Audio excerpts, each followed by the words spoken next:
Yeah, my name's Jeff Giangiulio. I know this is about Airbnb. I kind of call this industry the short-term rental cash engine because there's a lot more than just Airbnb. Actually, these days, Booking.com is, I don't know what they're doing, but they're 20 to 30% of our bookings these days. And a little bit about my story. A little closer, please. Oh, yeah, sorry. A little bit about my story. I actually work for Microsoft, so I'm a tech guy at heart, and always has a business background. Me and my wife started renting my house at 20th and Fairmount on Airbnb on weekends. I have a rooftop, a lot of desired amenities, and it was doing really, really well. So we went out and we bought a new property near Penn and Chop, one of the new construction homes. It's been doing phenomenal for about 2 years. And then we rented a couple. We did something. This is what I'm talking about, the different, and I'll be quick, but this is the different things of the cash engine. So what they call rental arbitrage, where we rented one and then we re-rented. So through that, what we were noticing was our bookings were crazy. We were at about 90, average was about 60. So in December of last year, we opened up a company called Superhost.co. Also superhostphilly.com, superhostac.com. It all goes to the same, which is superhost.co. And with that, we host people's properties, and we basically take everything from getting them booked, getting them on 200 different sites, to coordinating the maintenance, coordinating the housekeeping. We partnered with TidyHost down here. We want to be good at what we're good at. So as a whole, again, I just want to reiterate that this is, it's not just, well, actually, let me go back a second. The next thing that we did, and this is the last one, is we just recently bought a place at a sheriff's sale in Atlantic City behind Caesars, and we're rehabbing, and then we're going to rent it on Airbnb, and then we're going to refi. So I'm getting into, and we're building sort of like a mini hotel there. So we're getting into that. So you can see there's 4 different avenues, right? There's lots of different avenues you can do with the short-term rental market. So it's a super exciting time to be here, and I'm here to answer any questions you guys might have. So. Thank you, Jeff. Yep. Hi, everybody. I'm Clare Koebert. I have just one Airbnb, and it's located on my property, which is in nearby Montgomery County. My husband and I had some space, and I was reading about Airbnb. This is about 2012. And I thought, well, I'd give it a go. So I went to Europe and stayed in a couple of Airbnbs, and that was a positive experience. And then we started renting. It's been 5.5 years. And since that time, we've been what is called a super host. And we've maintained that. Here's my little award I received recently for 20 times super host on Airbnb. So I can present the perspective of the individual Airbnb host.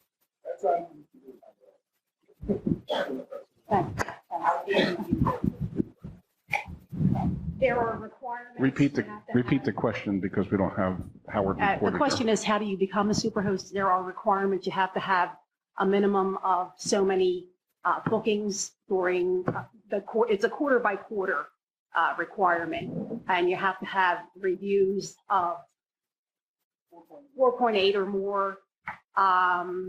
There are questions that a guest will receive an email after booking and ask about cleanliness, host communication, check-in, that type of thing. So it's a pretty complicated, and Airbnb makes it much more complicated than it needs to be.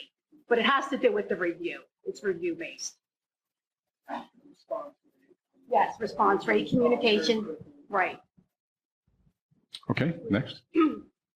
So my name is Amberlee. I am the customer success manager for TidyHost. TidyHost is a premier cleaning service for short-term rentals. So we're located in Philadelphia, San Diego, Chicago, and Atlantic City. We are a full end-to-end service. So as far as your cleaning, we can also provide your photos for your listings and your linens if need be. We customize the service with our customer success team.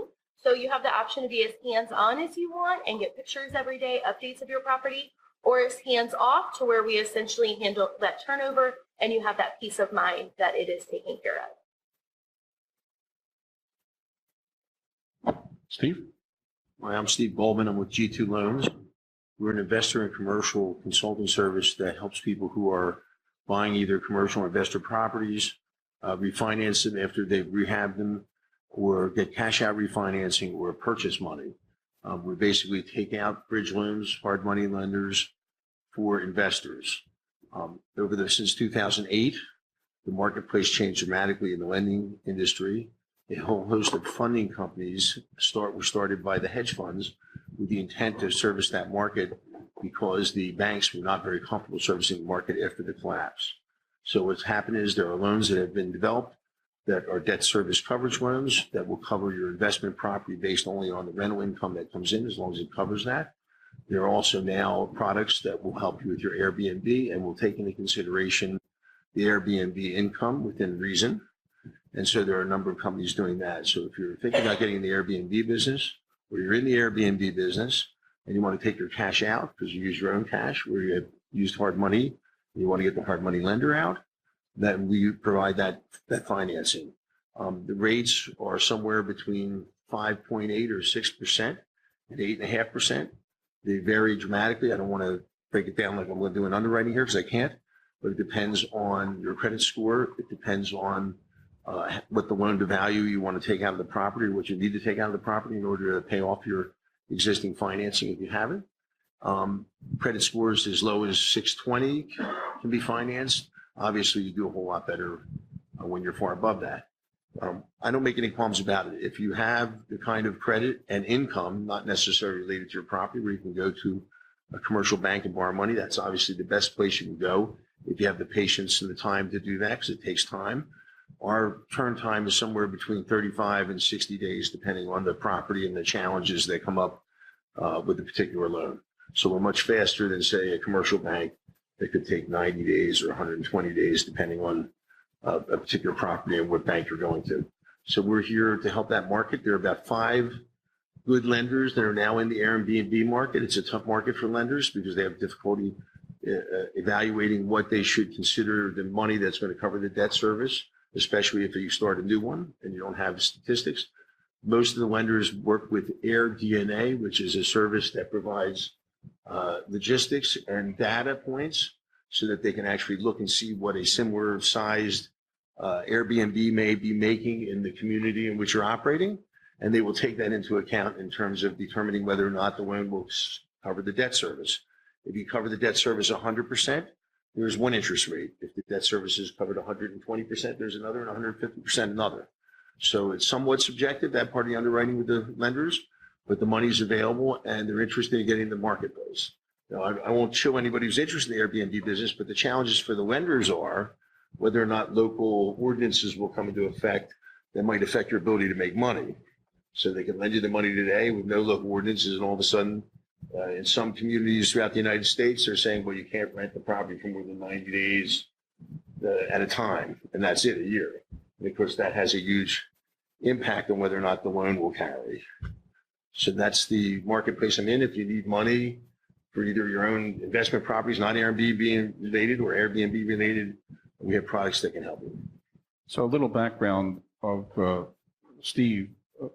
When I called Steve because he's a broker, and I asked him if he could refer me to a bank that handled loans to motels or hotels, because motels and hotels have intermittent revenues, right, compared to a lease for a 1 or 2 or 3 year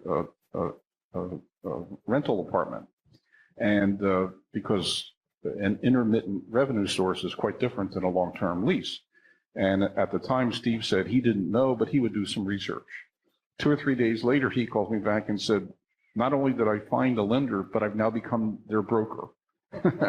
So that's what you call an entrepreneur. Okay. Yes, sir. Please stand up and tell your...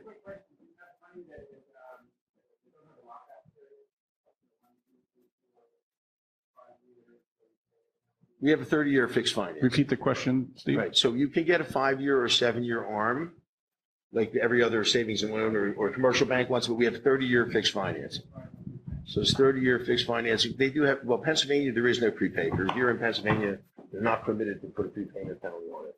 However, if you're, most of these loans are 4-3-2-1, 3-2-1, 5-4-3-2-1. Yeah, most of them are. Thank you. Tom? Oh, wait, there's a question. Go ahead. No, we're in 31 states. We're an internet lender essentially, and that's where the business is at today.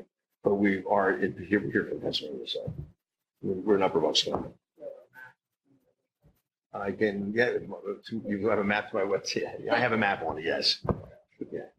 Okay, I Tom? understand. 6 inches from the mic, Tom. Hi, my name's Tom Cochrane, and I had a house up the Poconos, and I decided to put it on Airbnb I listed it on August 1st. I had my first reservation on August 7th, and since that time, I have 47 reservations, and I'm just surprised how fast it took off. Initially, I listed it at kind of just following the recommendations of Airbnb, and they told me to list it for $99, and I had to get good reviews. They told you to list it a little cheap so you get the good reviews. And then I did that, and I got all my good reviews, and then I bumped the price up to $119, and I really have it at $119 is the minimum, and then it's on automatic pricing depending on what the marketplace is in the Poconos. So now my rates are between $119 and $159 is kind of where the rates are floating at now. And for the odd days, I think in the month of October I had 4 empty days where it didn't rent. And they were just little odd, a day here and a day there. And on those days, I took it off of automatic pricing and I put them at $99. So when you pull up Airbnb, it'll pop on there as if the site's $99. And then so I don't piss people off, I say in my little writing there that if you look on my pictures, it'll show you the list of days that are $99, so that they don't get mad and just find out, they can see all the list of days of what they are, And I'm just surprised how well it's done. It's done very, very well, Repeat the question, please. No, I did. Oh, sorry. Do you have a minimum number of days? On mine, I do not have a minimum number of days at the moment. I do. I have a 3-night minimum. Sorry. There's a reason for that. It's actually benefit. Right. Yes. When you speak, you need to speak into the microphone. Isn't that right, Bill? Okay.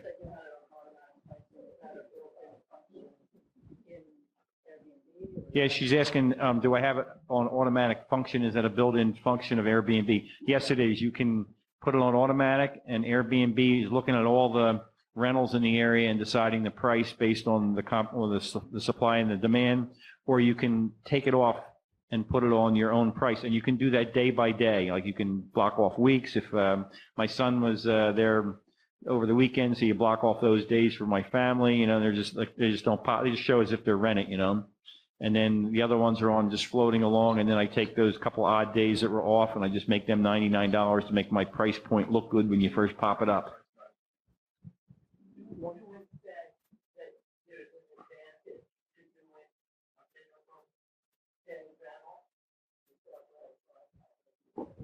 Repeat the question. For me? Repeat the question.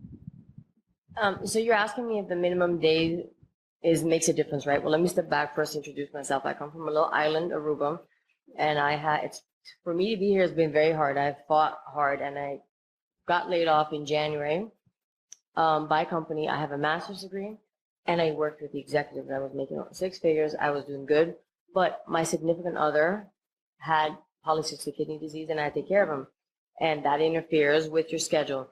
And business mind I have, right? We bought a house in Jersey, but our old townhouse that we had in Philly, we loved. So instead of us hey, if you want to go back to Philly, instead of renting one, I flipped it into an Airbnb. And I've learned a lot where I rent the rooms. I don't want to give you too much details, but I rent them, let's say, individually. I guarantee basically kind of a standard of cleanliness. It is more of a hotel, basically, with your toothbrushes, everything there. And I did that on my own with an old business partner, and I became a super host in less than a month, which isn't easy because my property manager, 2 years he's been in the business and still isn't. Being a super host makes a difference. Why? Because one, if Airbnb is looking to relocate somebody, they'll contact you first. Your property is going to appear more often. Your reviews, that is basically what allows you to become a super host. And I have a little guest book. Everything's very customized, detailed. And people that stayed around the world and they said, my Airbnb is the best and they loved it. And the requirement with the nights is my old property manager would do one night. What happens is you're triggering the people that are short-term, right? And last minute. When you have now my new property manager, 3 nights, you get people that book way further in advance.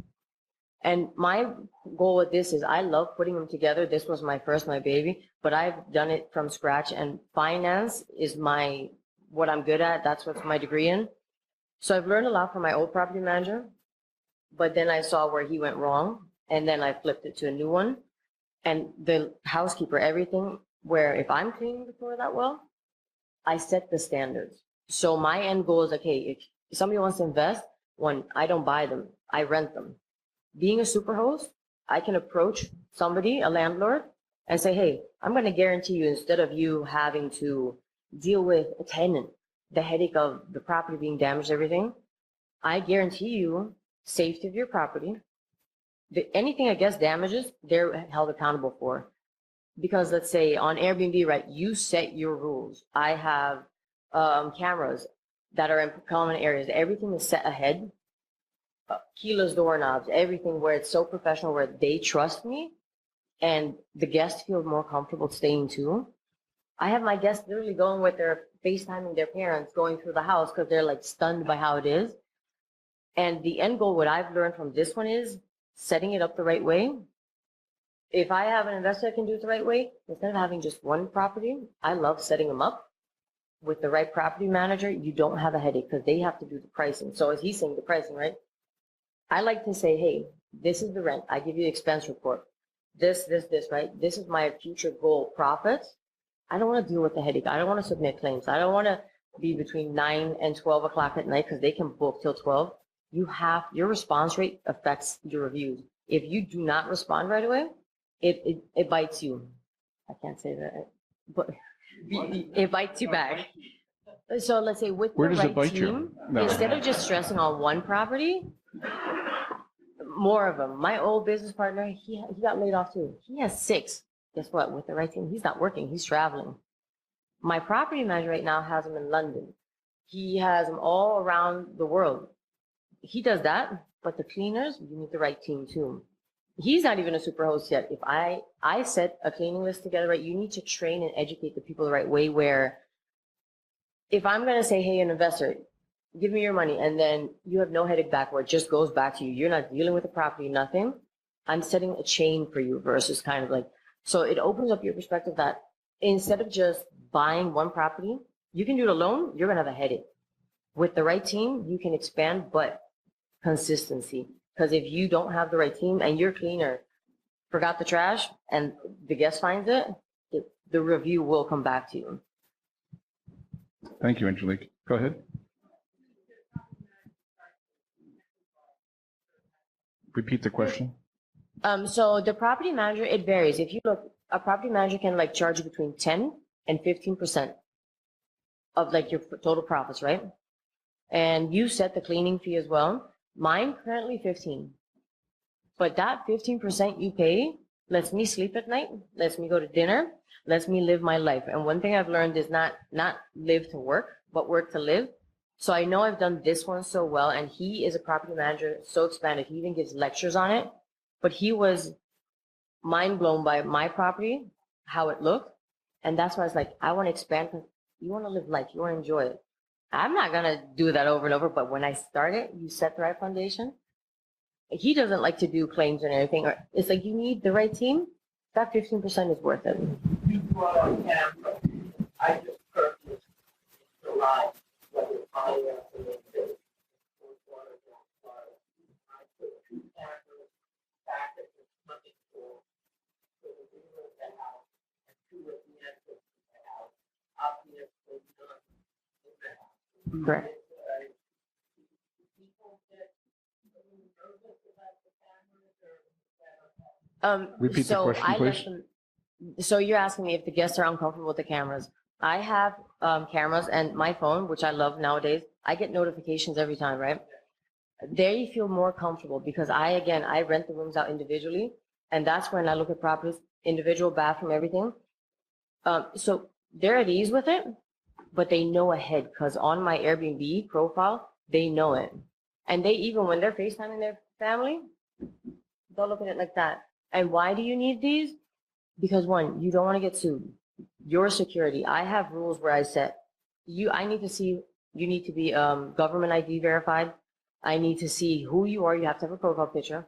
Because when you come in that house, if you're trying to destroy my property, that's why I can guarantee a landlord this. I can kick you out because it's in my profile. And whereas, hey, and even this is great. They're home right now. If I'm sitting here, I can literally speak in the speaker and say, like, excuse me, you have to leave. And Airbnb will back you up. So they're comfortable with it. And they know in the bedrooms, no. But in every common area, they prefer it too. We have one more panel member that has to introduce herself. So Lark, go ahead. Okay. Hi. Close to the mic, please. Usually pretty loud. Test. Just Better?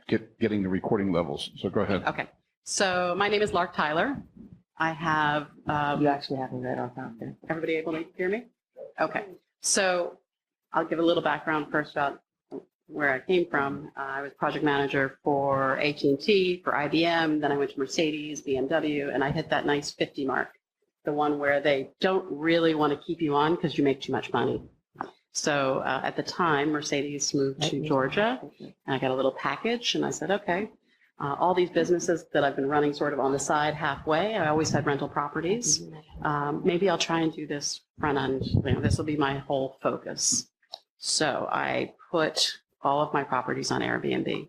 I had already put them on VRBO. So I'm here to give you the sobering side of Airbnb. I have had a couple of different experiences. And so many of the people here, I also have a master's degree. I was project manager. I'm fairly obsessive, compulsive about making lists of things that need to be done. I don't necessarily make other people follow my list, but I'm pretty uptight about making sure that certain things are in place. So I have an 11-bedroom, 5-bath house in the beach.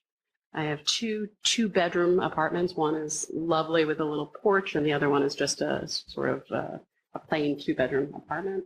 I have a house that I bought near my own home that I was planning to renovate, and I put that on Airbnb. That is a 2-bedroom ranch with a driveway in a town that has absolutely no rentals. This is one of these towns where people they buy property by hearing through the neighbors that have properties coming up, and that's also where I live. Then my father died a couple years ago of Alzheimer's, but in the process of buying this house and for myself, my husband and I put together a little room on the side, and that room is sort of like off of a mud room with a separate entrance and a shower, with no tub. And because he died, this is available. My husband put up a door. We put on a little, a button at the end, and made a private suite. And so we actually did the Airbnb in our home as well. So I have a couple of different situations, and I've had experiences with each style. I think this is, tidy house is a great idea. If I could get my hands on somebody in my area, that'd be great. Cleaning is really important. And I'm absolutely going to go pick Angelique's brain on a few things afterwards, as well as some monetary things. But I'm here to tell you that I woke up one morning at about 1:30. I was not sleeping well.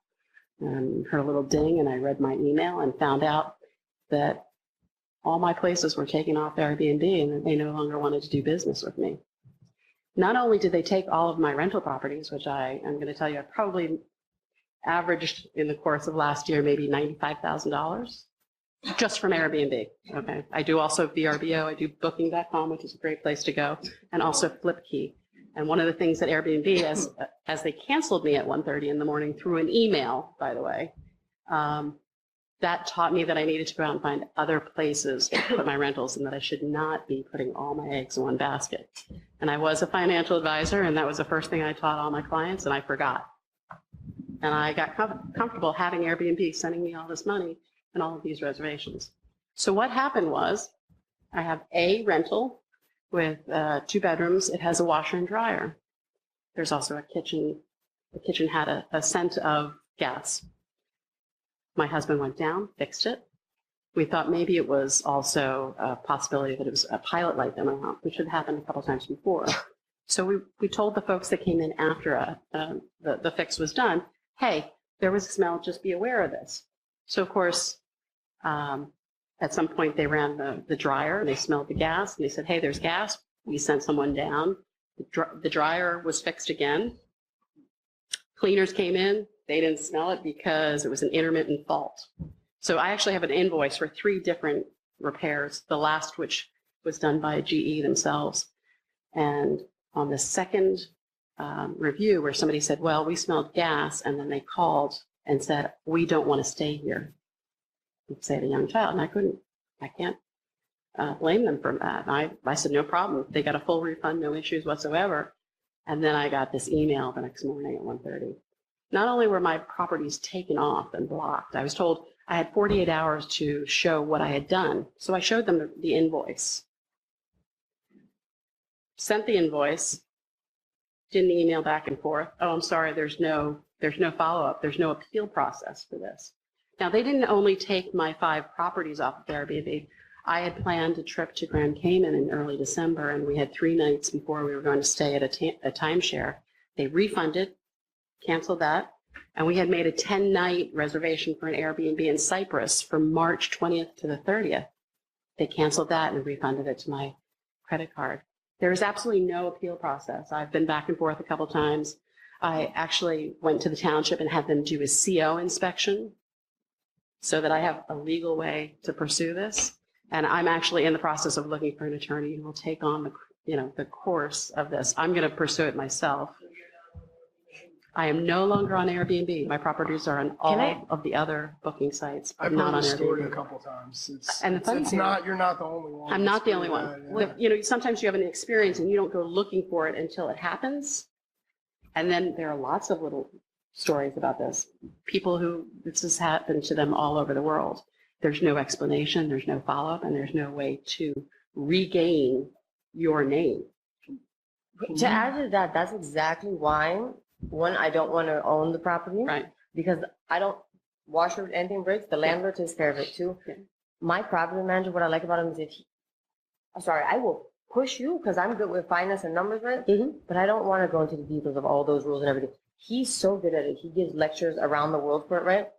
Mine is on HomeAway, Airbnb and everything. Yeah. But there's a lot of headaches with it that you have to think about. Again, me doing this, I want to expand to be able to sit on the beach and have a cocktail and Right. But in the end, you have to set the foundation right. And You have to set the foundation, but I don't want to misguide anybody here. I've been doing residential rentals for 25 years.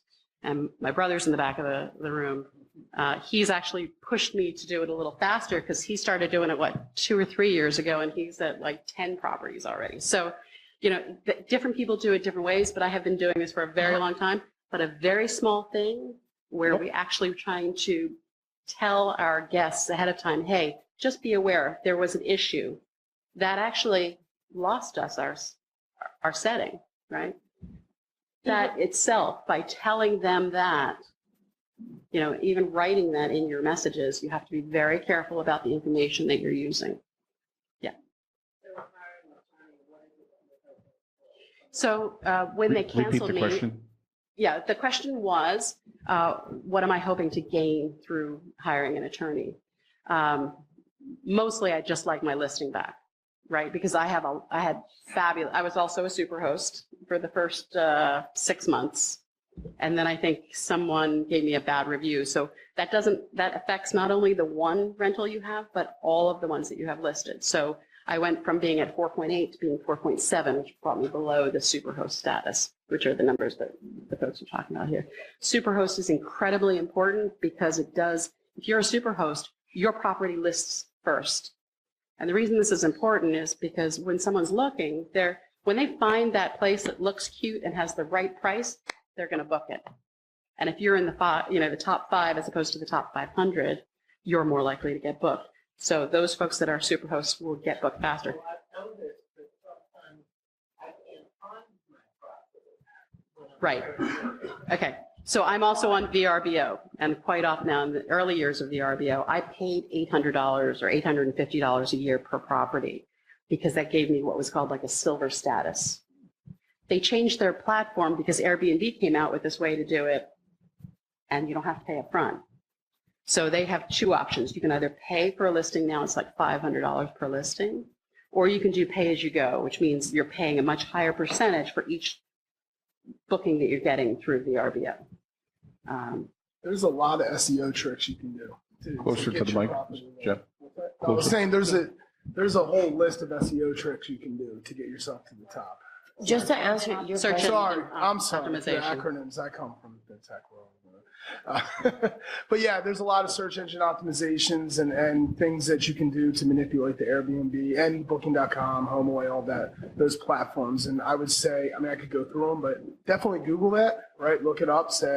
Just look up how can I optimize my listings, and they'll give you things that you wouldn't even think of. Like if other people go in and favorite your listing, that's going to boost you up. There's all kinds of things you can do. To add to you, because you can't find your property, look at how your settings are. You're asking, why can't I see my property? On Airbnb, there's settings, right? You can make it visible where you're directly at with your address, or you can set it where to the settings what a guest is searching for. I did the same thing, and I put it where my address doesn't pop up right away because it makes it a little harder, but based on their selections, they can find me. Why do you do that? Because if your address is there already, they're going to come to your house and say, hey, I'm here. Can I just pay you cash or something? You want to avoid that because Airbnb will back you up, but always has the guest first. So it depends on how you set up your profile as well. And that goes back to those things I've learned from the property managers that went, and they know that in depth, which is to protect you as a property as well. Personally, you don't I have didn't. to. You don't necessarily have to put your address. But you can decide. Some people do right away, but from 2 property managers that I've worked with, they recommended don't because they've done it longer than me. That's why that 15% is worth it, because you'll have guests just pop up right at your door and say, hey, you know what? I'm here. Can I get a room?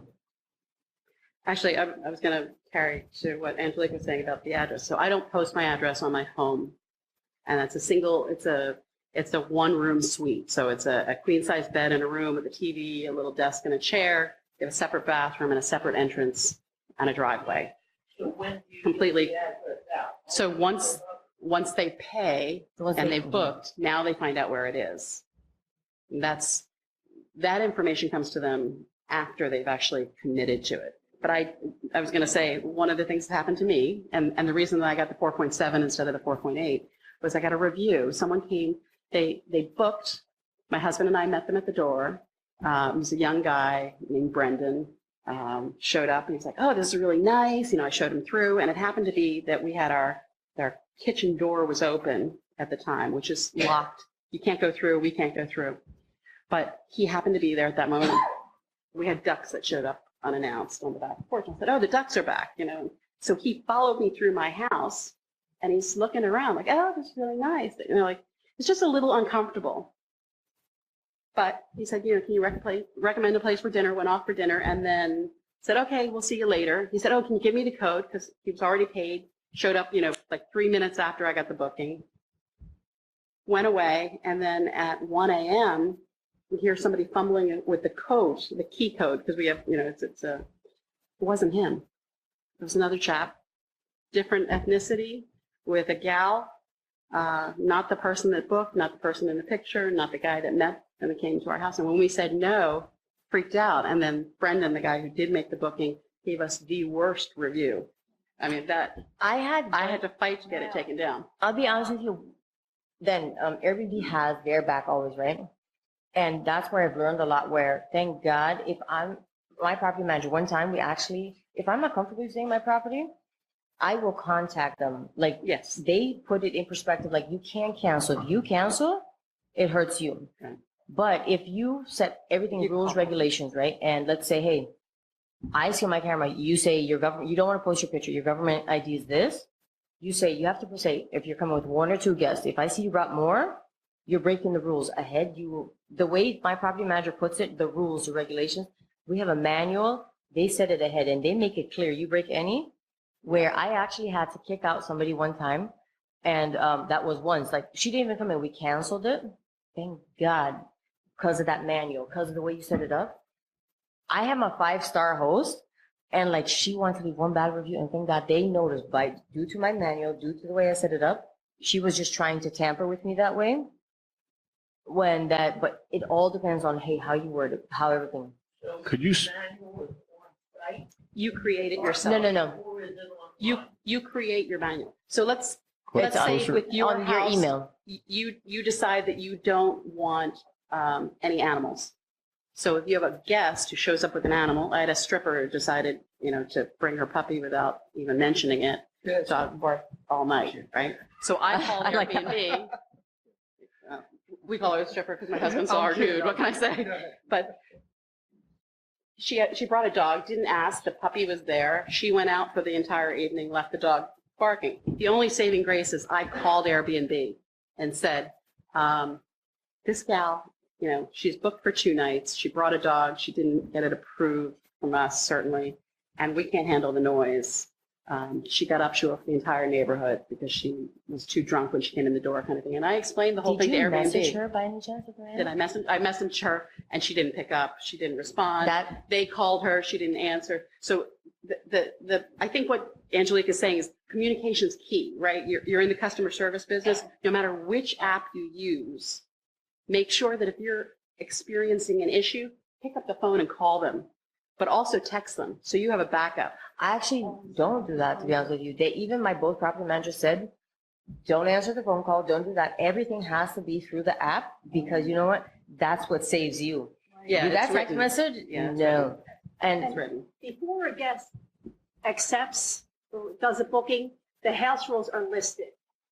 There's that you Closer to the mic, create, please. and they have to, and the potential guest has to accept and approve the house rules, such as no pets, All right. that kind of thing. This lady was first. Look at this Go young ahead. lady over here. She's waiting.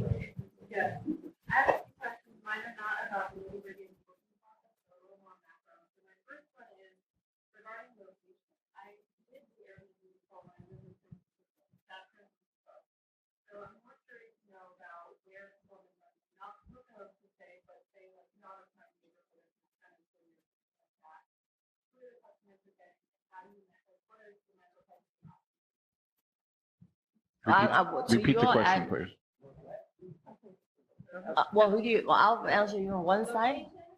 When it's not time, what does that look like on these platforms? So by that I mean not finished anybody, not ready for it, not enough. So there's an Airbnb. Somebody wants to talk about that? Airbnb. DNA, sorry. Well, I have my place is a suburban location. It's about 12 miles from here. And I'm booked about 80 to 90% of the time. I am a super host, but it doesn't really matter because there aren't that many hosts where I am. That only really makes a difference in an urban location. And most of my guests I get a lot of wedding guests. I get people that are visiting friends and family, but they want their own space or their friends and family can't accommodate them. I've had a couple of nice long-term bookings, a woman going through a separation, a woman from Merck was with us for 3 months, another guy on a job relocation also for several months. I found things out. We had 3 women that went to Gong School in Berks County. I mean, it's a mix, but it's mostly wedding guests, that type of thing. She had. So I also am in, I have a beach, a couple of beach locations. And then where I live is kind of outside of New York City, and I wouldn't consider it a tourist place. There are not a lot of, in my area, there's not a lot of hosting. It's a very affluent neighborhood. So when we did our room, I didn't really, I read the rules. Actually, my dad read the rules and was like, oh, it doesn't look like there's an issue. Turns out we have a minimum. You must be 30 days or longer. But my first year, we're all like 4-month guys. One guy was there to take down Toys R Us. He was doing the bankruptcy. So he was doing the main store on Route 17. He stayed with me for 4.5 months. Another guy came in, he was there 2.5 months. I think he worked for the Suez Water Company, and he would travel from Canada and come down. So you get some very weird, I just never thought my place would rent that quickly and that readily and consistently.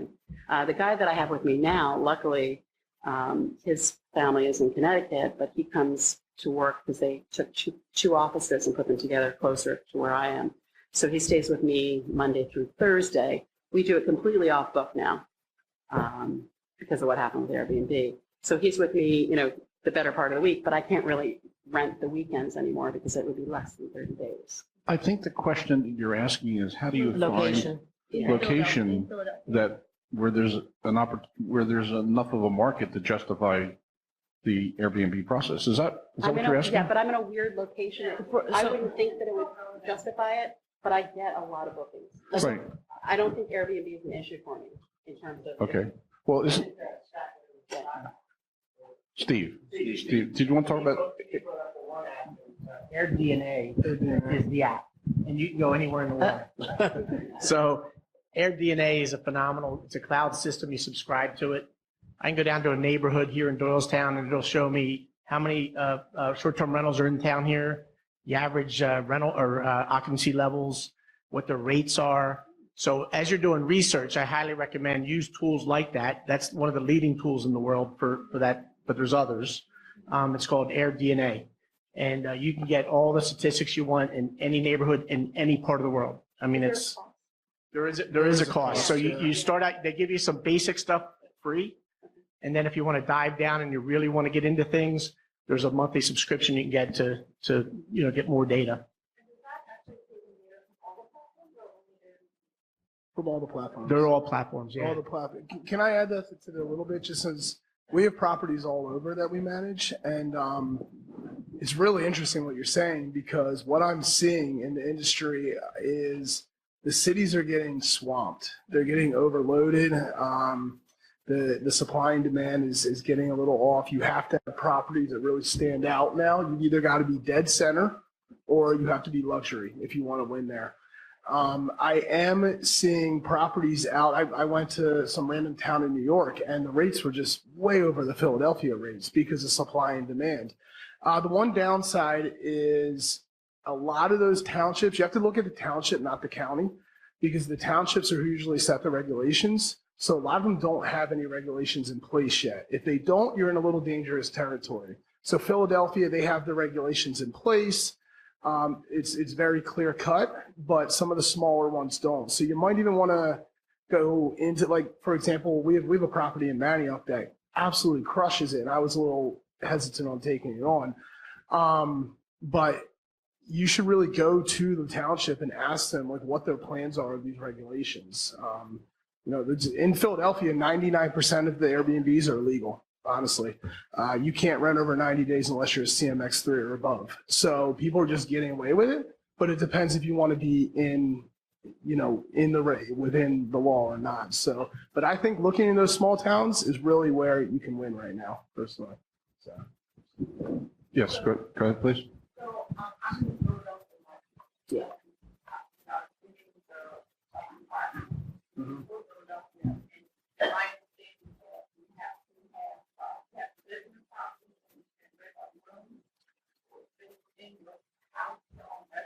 There's, That's what I'm doing. yeah. So I actually hired a lawyer for this in Philadelphia. It's kind of in depth. So if you live in the property, you can rent it up to 180 days, right? If it's not your primary residence, you can rent it up to 90 days as residential. Now, if you're CMX3 or above, which means commercial mixed use, it's commercial property, then you can rent it year round. That said, I went down to City Hall. It's called a visitor accommodation license. I said, hey, I'd like to get a visitor accommodation license for this property. This is CMX3. The guy had a stack of papers about this high and looked at me, like I had 3 eyeballs, and just basically had no idea what it was. They're getting their taxes right now. I'm not saying to go against law. I'm just saying that right now nobody is bothering anybody about it because they're getting their tax money. But be cognizant of it. So that makes sense, what I'm saying, as far as yeah.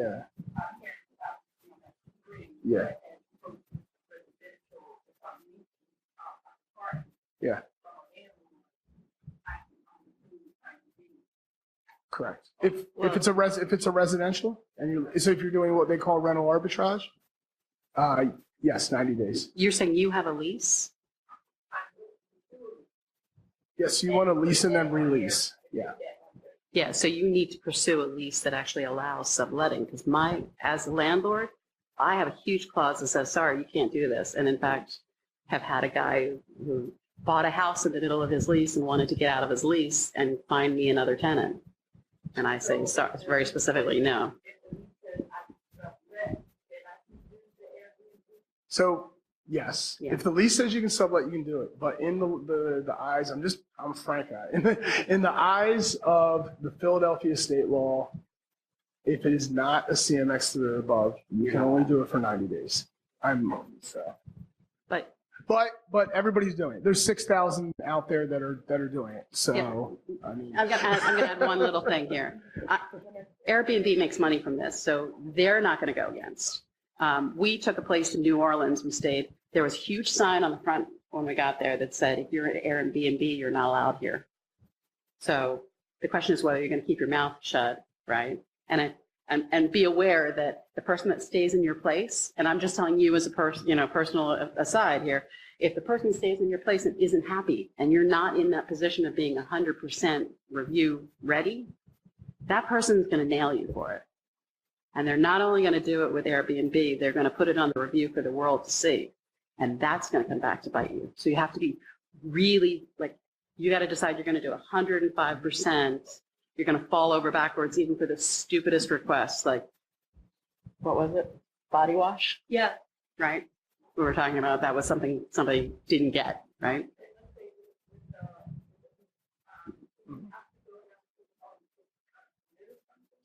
no. So you can't. You can't. No, they don't know. That's the point. They They don't. won't know unless something goes wrong. So if it's, like I said, CMX or above, you can go get a license. It's called a visitor's accommodation license, and you can be completely legal. If it's not, you can't. So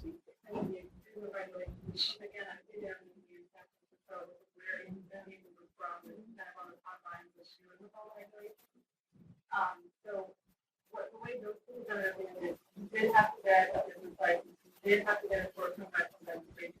Every quarter you have to report your stage. Airbnb would also report the stage. You also have to pay property tax on the property in your Airbnb.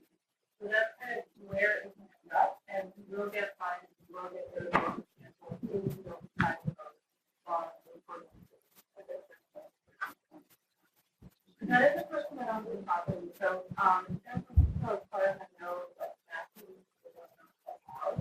I think we need to work into the terms of the use, but the Airbnb rules were very, very strict.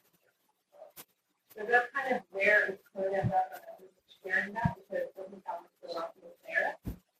But it's just something to be aware of in terms of what you might cost more. If you buy a property, is it best to put it in an LLC and get not use homeowners insurance with it, to be in the Airbnb business and get, like some form of. Right. Actually, that's a good question. Yeah. So I'll answer on one side from the app issue, right? Closer to the mic, please. Oh, sorry. So from an app issue, just on Airbnb alone, when you register, you're registering either with a company or your social security number. Okay. So if you're buying a property, that property's got to be, if it's going to be an LLC, now you've got to register the LLC as well as who you are. So now you have double indemnity, I guess is the word, right? You can get the risk of that something goes wrong with the company or with you, like what happened to me. If you do an LLC, your liability is wrapped up, but you could do the same thing with a good policy, a good insurance policy, right? And cover yourself for risk that way and still maintain it as your own property. So what So would the that's- insurance be? Would it be renter's insurance or hotel insurance? I don't know what kind of insurance it would be. No, my policy, I have a policy right now that handles business on my site. And then I pay for a mercantile license for my rentals in the beach town that I'm in. In my hometown, you don't require anything. We don't even require a CO, right? To buy a house, you just have the money and it has to have a stove in it. That's it. So, but as long as the rental is more than 30 days, it's fine, and they don't care. In the beach town that I'm in, you're supposed to have a CO. So every time I do an Airbnb rental, I'm supposed to have a CO form that's filled out by everybody that's going to be on that property, and I pay $15 to change that in You the in Ventnor? township. You have a, You in s- Ventnor? Are you in Ventnor? In Denver? Ventnor. No, I'm in I Neptune have the same issue with Neptune Ventnor. Township, but yeah, it's probably similar. But there's with the insurance companies, there's about 5 that actually allow this. So proper.insure, they're the big one. Proper.insure, so they're the big one. They're more of a commercial policy. State Farm just added to be able to do it. So State Farm added, and State Farm's the best rates I've seen to allow for vacation rentals. There's, let me see, there's CBiz, that's another one. But yeah, your regular policy, well, it's a little different with the beach properties because the policies around there are used to it. But your regular policy is not going to cover if they found out short-term rental. So you have to ask for an addendum. If you have State Farm, call them, ask, say, I need a short-term rental addendum. Do you cover this? There's one called Slice, which is just if you do it small. Like, for example, you might want to look at like Slice where it'll just do it for a night. For the So- single visit. Pay per night or whatever you need. Yeah. So right now, I used to push everybody towards Proper. I moved it more to State Farm solely because of cost, because Proper owned the market and they were just crushing people on rates. So, Airbnb provides insurance. yeah. They do. Do you want insurance that you manage through email? Only email? That's not what you want. Yeah, You wanna be able to call they somebody find a when way there's a out. problem. Real. There's a lot of loopholes there. I wouldn't trust their No. $1 million damage protection. You can see nightmare story after nightmare story on that one. So, I have a question about something we discussed a few minutes ago, which is who you rent to. If you decide for some reason not to rent to someone, for whatever reason you have in your head, is it possible that person can sue you for discrimination? Before or after they actually book? Well, answer my question both ways. So with Airbnb, if it happens before they book, like if you're not doing Closer instant, to the mic, please. oh, sorry, if you're not doing instant booking, where if they just say they want this place and you're already set up, comes through, you're on instant. No? They send an No. inquiry. Okay, so I have one that was instant booking because I could care less what happens to that house. I was going to renovate it. So, if they bring 6 people and tear the place apart, no problem at all, right? I think from that perspective, if you do it before they book because you get an inquiry and you take a look at this and sounds uncomfortable, you just say, oh, I'm so sorry, we're not available at that time. I'm sorry, my calendar's out of whack, right? And so I send a text, even though my calendar isn't out of whack, I would send a text and say that and hope that they would cancel and move on to something else, okay? So So that I didn't get, delete, this is the search engine optimization that we're talking about, so that I didn't get lower in the response because I didn't do something. On the other hand, which is the other question, which is that they're already booked and you want to cancel, then you have to call. Because if you don't say that there's something uncomfortable about this situation, then if you cancel it, you won't get any more bookings. One, the dates that they had will automatically be closed out on your calendar. Okay. Call who? So if on the Airbnb calendar, if I was getting an inquiry for Monday, Tuesday, and Wednesday night, and now I've said, I'm sorry, I'm not going to take them, Monday, Tuesday, and Wednesday on my calendar will be booked out regardless of whether I have someone. There are options when you cancel. And one is, the reason is that these dates are not available. And then Airbnb automatically blocks those dates. Now, I can unblock them Yes. later, but you have to provide a reason. And one is that you're uncomfortable with a guest. So we live in a very litigious world, and somebody could sue you just because, and That I can I tell you. think Airbnb has had a problem with some discrimination, and they change their policy all the time, right? It used to be that you had to have a booking picture, and sometimes people would have a picture of a horse or, them in a group of 30. It was kind of ridiculous, but they change these policies all the time. And now you get a picture after you accept a booking. Could be their high school yearbook picture too. Yeah, I'm sure. Right, right, right.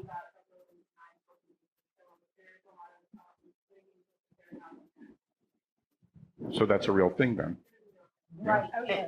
And if you actually cancel, let's say if you're rejecting, let's say a certain race over and over, you will get in trouble for it. But in my situation, let's say if you set the requirements ahead, right? Government ID, everything, and you send the inquiry and you're not complying with it, or then, okay, I'm going to tell you, you're not going to be able to book unless you're going to send me your picture. You can have a flower as a profile picture. I request the guest, give me a picture. Why? Because you protect yourself. Again, you walk through my door, I'm going to look at your face, and I'm not going to sit there all night and look at my camera. No, that's what the property manager does. Like, but we haven't had issues with it. But you protect yourself. They know that, and it's stated black on white, which is why Airbnb will support you and say, hey, they will tell the guest, please leave. And I have a zero cancellation policy. Sorry, you're not getting your refund, because I've stated clearly ahead what you need to get done. As long you can be Chinese, Asian, I don't care. Like, as long as you meet and keep to the rules, you're good. You need to make sure your rules are set right to protect your ass and theirs. So you can have rules that are in addition to the Airbnb rules. So you manage your own rules. Okay, so you're Correct. not obligated to just use the Airbnb rules. Okay. Correct, because in the end, the Airbnb always, they'll have the guests back before you. Oh, yeah. They always will. They think it sounds pretty, but if anything happens, the guest is always pretty basically right. So you got to make sure that you cover it where they'll support you. So if you get a bad review, is there any recourse to that? Normally, they never remove it. So the one that they removed for me was a miracle. Even my property manager said, because normally they won't. A review is a review, but they saw all the reviews I had, and they saw that was the girl that they actually asked to leave because she created a fake profile. And that's where, like, I've learned with it. My property manager, I said, no, set those requirements. He's been doing it longer than me, but I said, set those requirements because I'm not dealing with this over and over. It's too much of a headache. Thank God they removed that review. But now that I told them to modify it a certain way too, oh, I see peaceful then. Airbnb has gotten more, Closer to the mic? they are much less rigid on their review policies. You have a 14-day window, and once a host or guest submits a review, then the host or guest, you only see both reviews after they're both submitted. So it's a double blind type of review process. But I understand now that you can make changes to a review within a day or two. And I would say Airbnb, okay, yeah, they're less rigid on their reviews, which is a good thing. There is a little trick.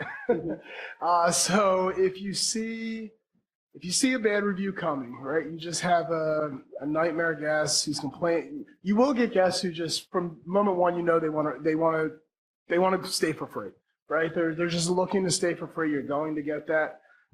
So the easiest way is get them somehow. Basically, I'll bait them into it, or I have a team of communications people that they know. We have a whole customer service manual of how they bait them into it. But you basically ask them. So if I don't give you your money, are you telling me I'm going to give you a bad review? You're going to give me a bad review. If they say yes in writing, it's extortion. Yeah. So the second it hits extortion, gone. Like that review's gone. So that's my sneaky little trick there. The second I see it coming from a mile away, our customer service reps, they know, bait them into it. Because it works. That's the only thing that I've seen that can immediately take reviews away. So Can I how many ask- properties can you?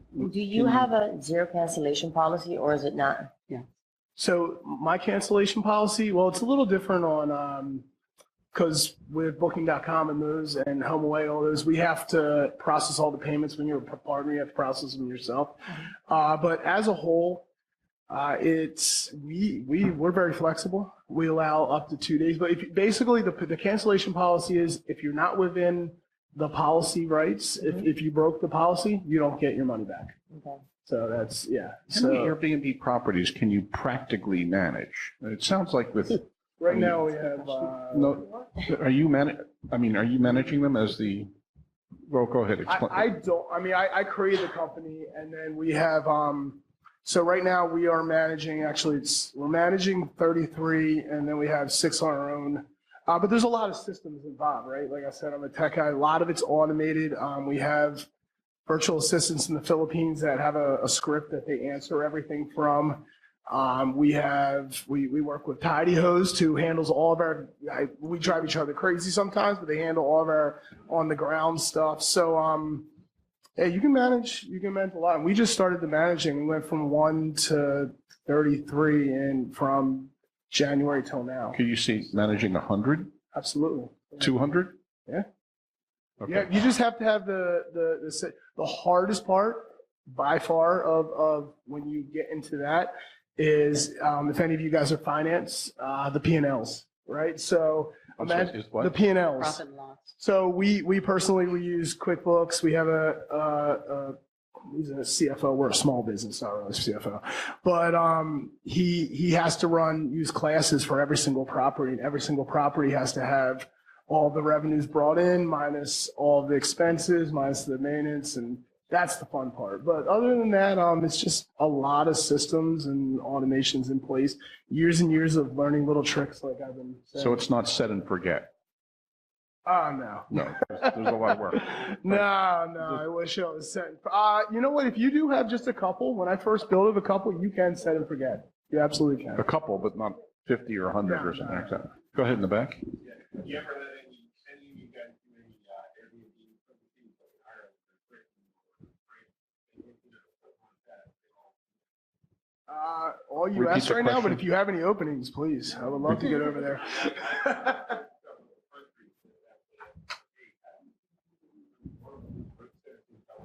Repeat the question, please. She's looking to see if she knows nothing about it. And I told her I was coming to something like this. Find out. I'd love to do this. We did it in Ireland. I had no idea how to do it. And neither do I. Yeah. So if any of you guys have done it, The I Trump haven't- Hotel, I understand, has some empty rooms in Ireland. But that's So I have Just to a daughter who has a place in Ireland. And so she lives there, and when they travel somewhere else, and then they rent out their place. And she said it's very simple. They made a lot of money that way. It's I think that's how they paid for, an addition kind of thing. So you,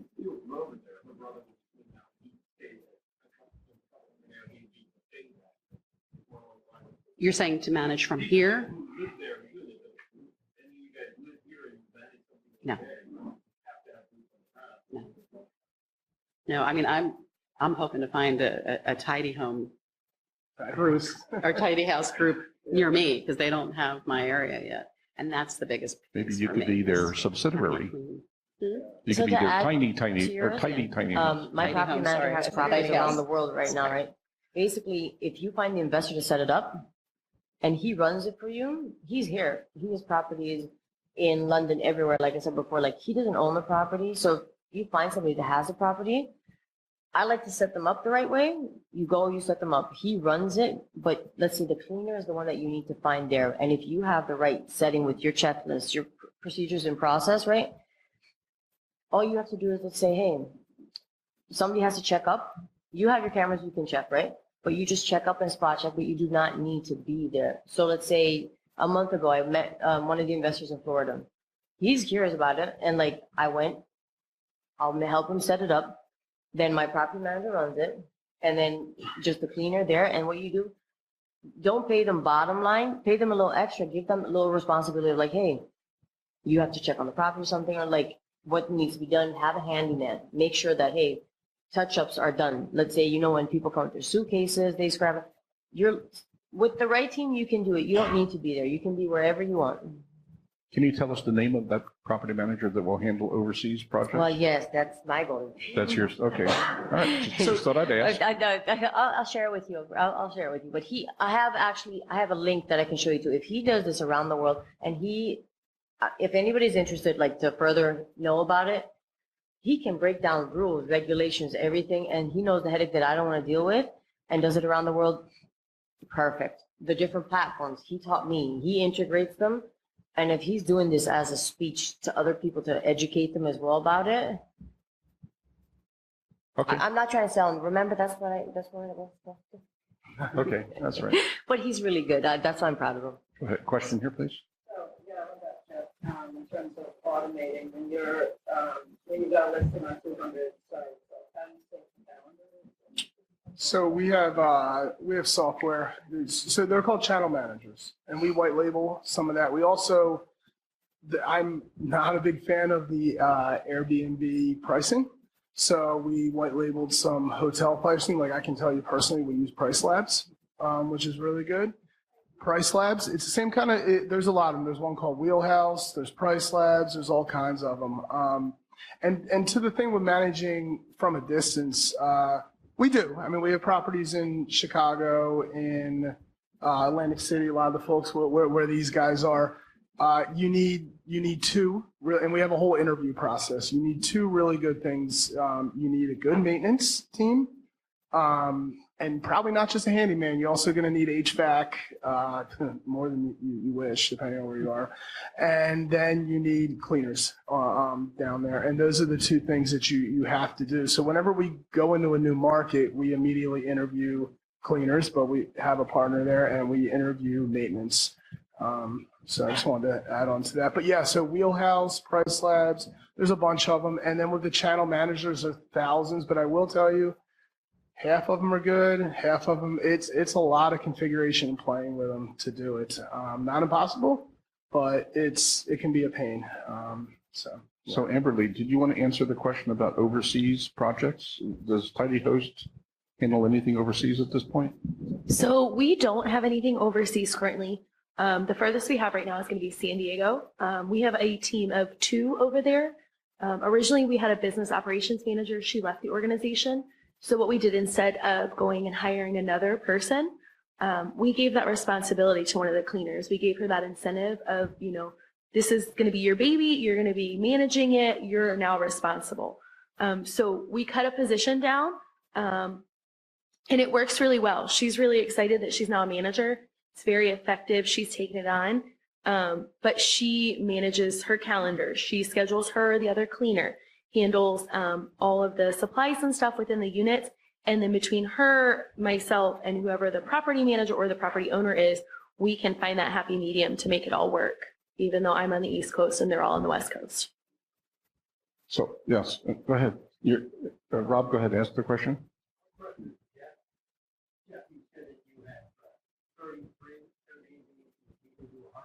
Yeah. First of all, you own them all. Yeah. Number 2 was, I think, describe them. I mean, are they, how is there not single family? a lot of them are. A lot of them are. Where do you find those units? Yeah, so actually right now, let's see. So I have 1, 2, 3, 4 in Philadelphia that are my own. Above that, 33. Single family, actually, so the one that we originally started with, as far as the full time, was a new construction home in Grays Ferry, right off Grays Ferry Avenue, outside Pen and Shop. We use that as the anchor. I'll even throw out the numbers. It was, right now, if I long-term rented, it would be about $2,000, and we're making about 5 to 6 off of it. And we, through that one, we developed a furnishing offering, and that's a big thing, being able to set it up and knowing how, like, all the stuff to furnish. And then I've got one in AC, one in Ventnor, and then there's one we're building in AC. Aside from that, they're all other folks that we manage. So it's kind of a mix, and that's what I was saying in the beginning. This is a cash engine, this business. There's lots of different ways you can take it. And so we've decided to use it. We've decided to go I do rental arbitrage, which is where you rent and re-rent. I do purchase. Now I'm getting into the building mini hotel in Atlantic City. I'm trying. Explain the arbitrage story. The rental arbitrage is what was your name? I'm sorry. Was it? Lexi. So that's what Lexi was saying. And that is where you rent with a master lease from somebody, and then you re-rent. So, for example, 2-3 months ago, we rented a place at 9th and Spring in Chinatown. It's a 3-bedroom, and we rented it for $2,100, and then we are now re-renting it. I had to get the thumbs up. It is a CMX3, so I was able to get the because if I'm going to rent, I kind of wanted it to be on par. and we're short-term renting it now. So that's the rental arbitrage. And then you've got the buy, what a lot of people call BRRRR, buy, rehab, refinance, buy, rehab, rent, refinance. So right now I'm in my first one of them. I've always bought stuff after it's done and somebody else made all the money off me from rehabbing it. So right now me and a builder, we bought one. We're in the process of rehabbing it. We're going to rent it and then we're going to refinance, which I mean, talk to you guys about. Learn more because it's under an LLC. So I've refinanced under my own. I've never refinanced under an LLC. I don't know how I do that. So yeah, so that's so it's a mix. My wife left her job at Penn to do this full time, and she runs the management side. She's still your wife? I have a follow-up At the question. time being, yeah, we have a baby on the way, plus this, yeah, we're working together is interesting. Wait, this is on camera, isn't it? I love you, babe. What's your wife's name and address? Jeff, I have a follow-up question for you. When you rent the place in Chinatown, Yeah, do you tell the landlord that you're planning on using it for absolutely, short-term rental? absolutely. And we have it, we alter the lease too. We take away the no subletting part of the lease. Yeah. So I have a question since we're talking about all these properties. If anybody in the room has properties that they rent long-term, please correct me if I'm wrong. But a typical rental, as far as I know, will return at the end of the year after all expenses, somewhere between 6 and 10 or 12%, something like that, return on investment. What's the return on investment equivalent for an Airbnb or a VRBO? I mean, is it worth are you making more than that? Considerably more than that? Or is I mean, the number I just threw out was way, way over that, but it's kind of an anomaly. after all expenses and your headache and Yeah. sleepless nights and all that stuff? It's case by case. Like I said before, maybe 2-3 years ago, everybody was hitting those 2-3x of the amount that you're saying. Now, you have to stand out. You really, really do have to stand out in the market. So would you say 20%, 30%, 100%? So my all out for that one, the one I just mentioned, is 24 after utilities and everything, and it is about 5 to 7 average a month throughout the year. So yeah, you're talking a couple 100%. 5 to 7% per month? No, 5 to 7,000. Well, what's that? Yeah, what's that in percentage? No. So 2,400 is what it costs me, and it's 5 to 7,000. So you're looking at like 200%. Minus expenses? Or is that net of expenses? So it's about 3,000 profit a month. Okay. What was the percentage? I'm a terrible at that. So 3,000 profit. We'll take 3,000 profit, and what's that percentage? Over and above what you pay So for the I'm rent doing and a quick, expenses. I'm just trying to do a quick calculation because I also am terrible with numbers. But my brother was kind of giving me some heads up on how to calculate whether or not it's time for me to sell my property versus rent it. We took the 2-bedroom that we did really well with this whole past summer, the one that I had the issue with the gas. So that was renting an average of between 200 and 375 a night, depending if it was weekend or not. I'd get a lot of New Yorkers who did the weekend 2 or 3 nights, and then people would come and take the rest of the week. I was rented all but one night for the summer. And when I calculated out you're asking for a return on investment. So my calculation is that I need to rent that same apartment at $2,500 per month, take all my expenses out of that in order to get the same, that would be $2,500 per month year round.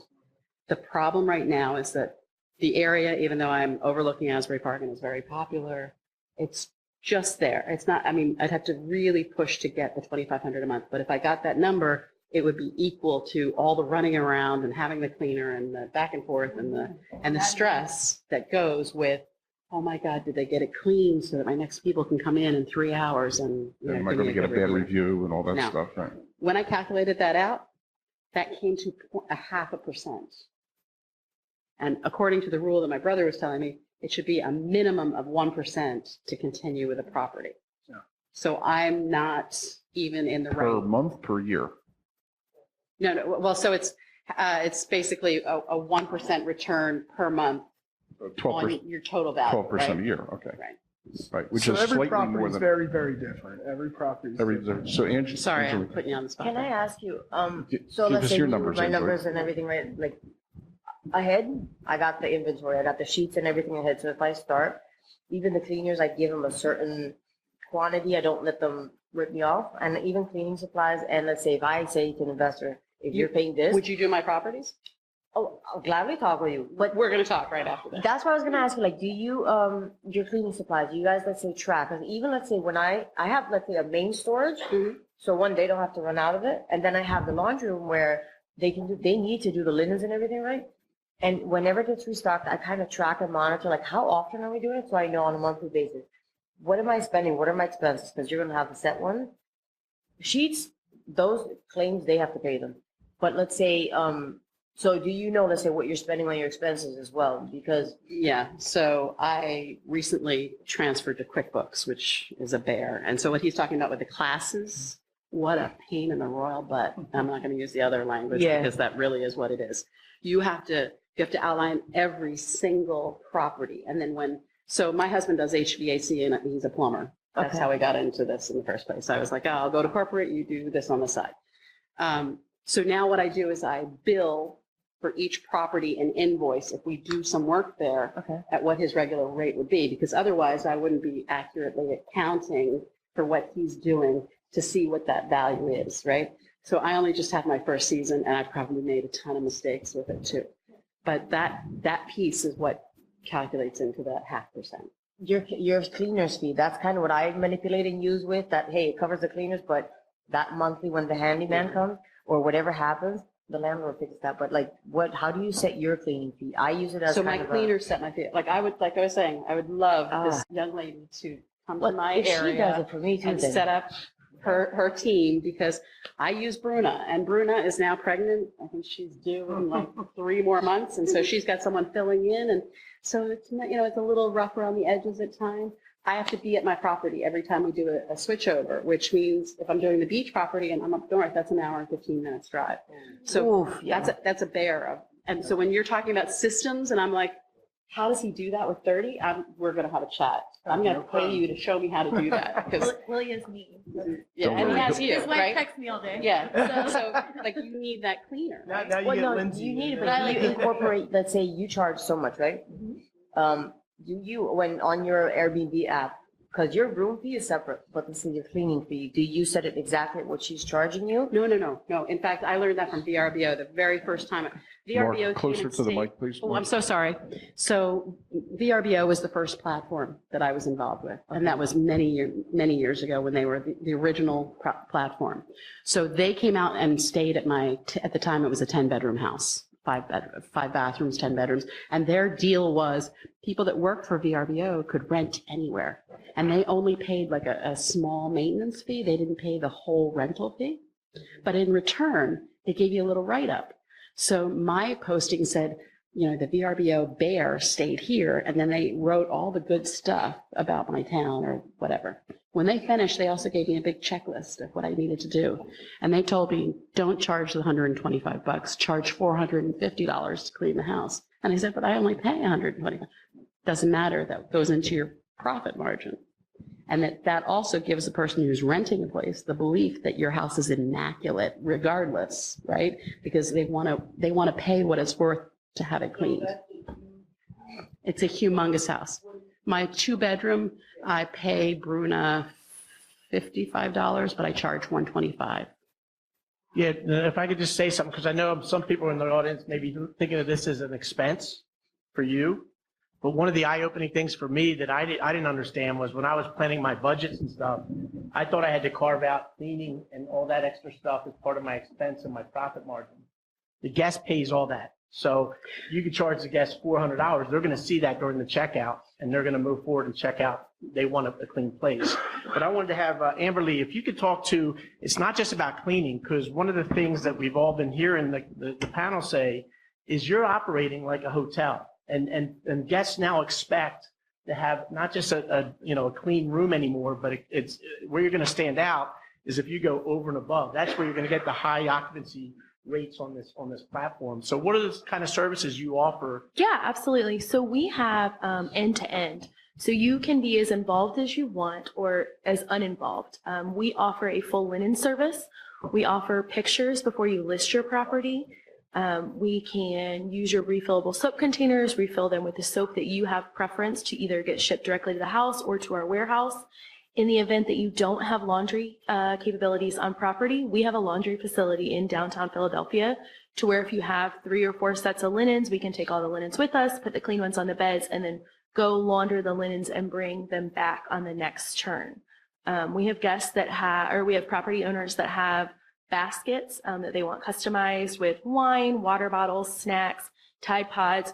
We refill that. We take the inventory of that, let them know, hey, you're out of Tide Pods. We also take pictures of the property. When it's clean and it's spotless, we take all the pictures so you have the peace of mind that your property is ready to go. And then we also take pictures of damage. So if there's a cigarette burn on the couch, you're going to get that email with that picture and say, hey, that guest that just checked out at 11 o'clock damaged your couch. All of your sheets have stains on them. You know, you're missing towels. And you'll get that and know so that you can contact Airbnb or the guest and charge them immediately for those damaged linens. And then, like I said, we offer that linen service, and the linen service is fairly new to our organization, but it offers that added value because we charge a set dollar amount per bed. That's going to include your linens for the bed and then also your towels. And then it gives you that peace of mind that you're no longer responsible for replacing those linens. Say they damage those linens, we're going to have them with us on site. So when we go to turn the unit, say the sheets are damaged, we already have that backup set and then that third set. So we don't have to call you and be like, hey, you have no linens. You know that your unit will be ready at 3 or 4 o'clock when your next guests come in. Do you have an estimated cost per bedroom or per? So it's per going to square vary. foot or It's going something? to vary by location because we are all, you know, we are in 4 different cities, and then it's going to vary based on size of the unit, but anywhere from $15 to $20 per bed per week. And they do include in those linens is the laundry. So one of the biggest problems I found right away when I started was killing the washer and dryer. You're doing, when you're turning, 15 times a month on your washer and dryer, unless you have an industrial washer and dryer, it can take a beating. So the linen service that they opened up was just great on that end. Otherwise, my customers typically, when we work with a tidy host, they'll have to get charged for the laundry off site. So kind of integrating that. When I first started, I worked with a lot of independents, a lot of independent housekeepers, and there was just, especially as you start to scale, that was one of the things. That's why I figured out what we were really good at, and that was getting people booked, getting everything coordinated, the communication, but the on the ground, we weren't so good at. So we that's why we partnered with these guys. And one of the big things, she mentioned a lot of things, but they send an inspector. And it's a human-based business, right? Housekeeping, and sending that inspector is really big. So I'm not trying to pitch titles, but really they've been a change in our business. We still take on any cleaning company so some people say, hey, I only want to use my housekeeper. We're like, okay, we'll work with them, but they have to be able to accept goods and this and that and that. So. And then the other thing I failed to mention, because Angelique was talking about earlier, we actually provide all of the cleaning supplies. So all of the stuff to clean the units, whether it be the chemicals, the broom, the mop, the vacuum, everything, we're going to be responsible for that. So that's no longer your responsibility. Quick question for you though. Let's say I have a certain standard that I set my rooms, right? How do you guys do it? Is it like consistent across all the Airbnbs you work? That you deal with, or let's say, is it customizable? So it's a little both. We have checklists that we make our housekeepers and inspectors abide by, but we do have certain property managers and owners that have specific requirements. And so that is added to our checklist to ensure that it's, what they want. Do you guys use white linen? I think there was a They're question the from the worst, audience. but I kid you not, they look the nicest. We do use white. We use white Turkish linens. Mm-hmm. Was there a question from the audience? Yes, go ahead. Any? Housekeeping service. Yeah.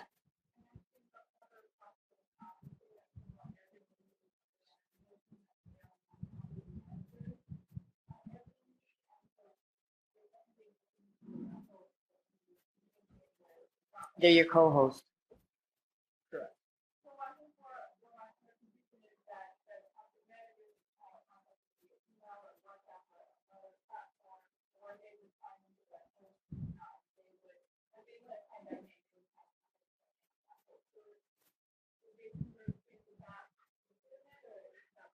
So let's say I'm the host. Repeat the question, please.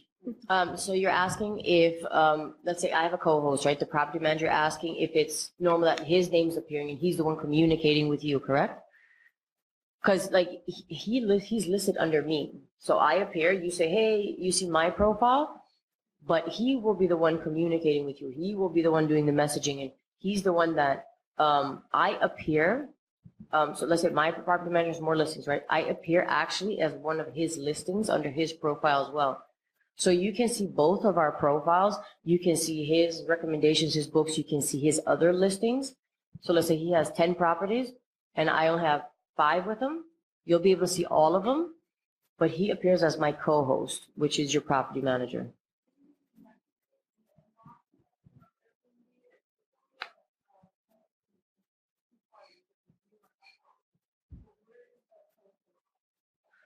You link them underneath you. So let's say my property manager is the one that responds initially, right? But I have the ability to step in and respond to guests if I want. You add that, you have to go through Airbnb to have him added as your co-host, because that means you're granting him access to your account, passwords, everything. So he needs to officially be approved to go and be your co-host. You're administering the site to give them access at a certain level. Whether you give them administrator access or a smaller access, that's up to you on the app. But we just came back from a week in Crete, and we stayed in an Airbnb in a villa.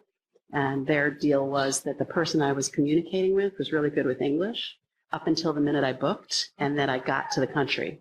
And then when I got to the villa, and it was the day we were checking in and we were coming in from Athens, so there was some, mix up. But then I was actually talking to the guy that owns the house. And he would show up, like he showed up one night at midnight because I sent him a picture of the broken chair, and I wanted to make sure that he wasn't going to charge me at the end because it was broken when we got there. We could care less that it was broken. It was a beautiful house. We had a great time. We spent all our time in the pool outside.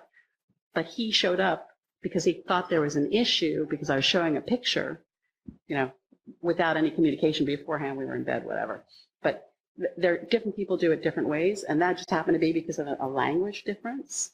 But I also had my daughter at one point as a co-host, right? Just if you're going to do Airbnb, and I'm going to just say this because I've had a really bad situation that occurred, and I lost a lot of income. Like overnight, I lost about $10,000 for 2 weekends ahead, right? They will absolutely take any information you give them through the contacts that you offer. So be aware that when you sign up with them and you give them access to your contacts, you may not want to do that because now you're also giving them away this other data. And I just say that as a hesitation because of what happened for me. Contact being a co-host. Yeah. So you might want to just put your one co-host as your person, but you don't want to open up your contact list. Like they say, do you want to share after you've had a good review? You want to share with some other people? You may not want to do that. You may not want to open that kind of information out because now you're connected to all of those people and that information is getting fed back, which also will, I believe there's another use for it as well. Go ahead.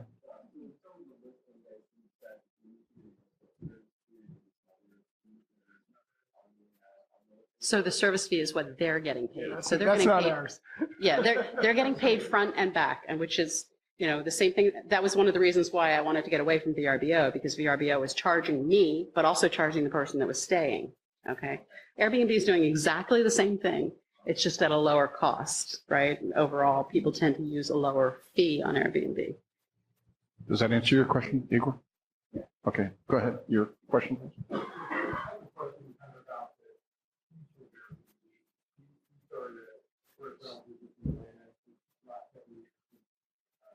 Basically, started rehabbing the information that owning that property over there would be several options and prior like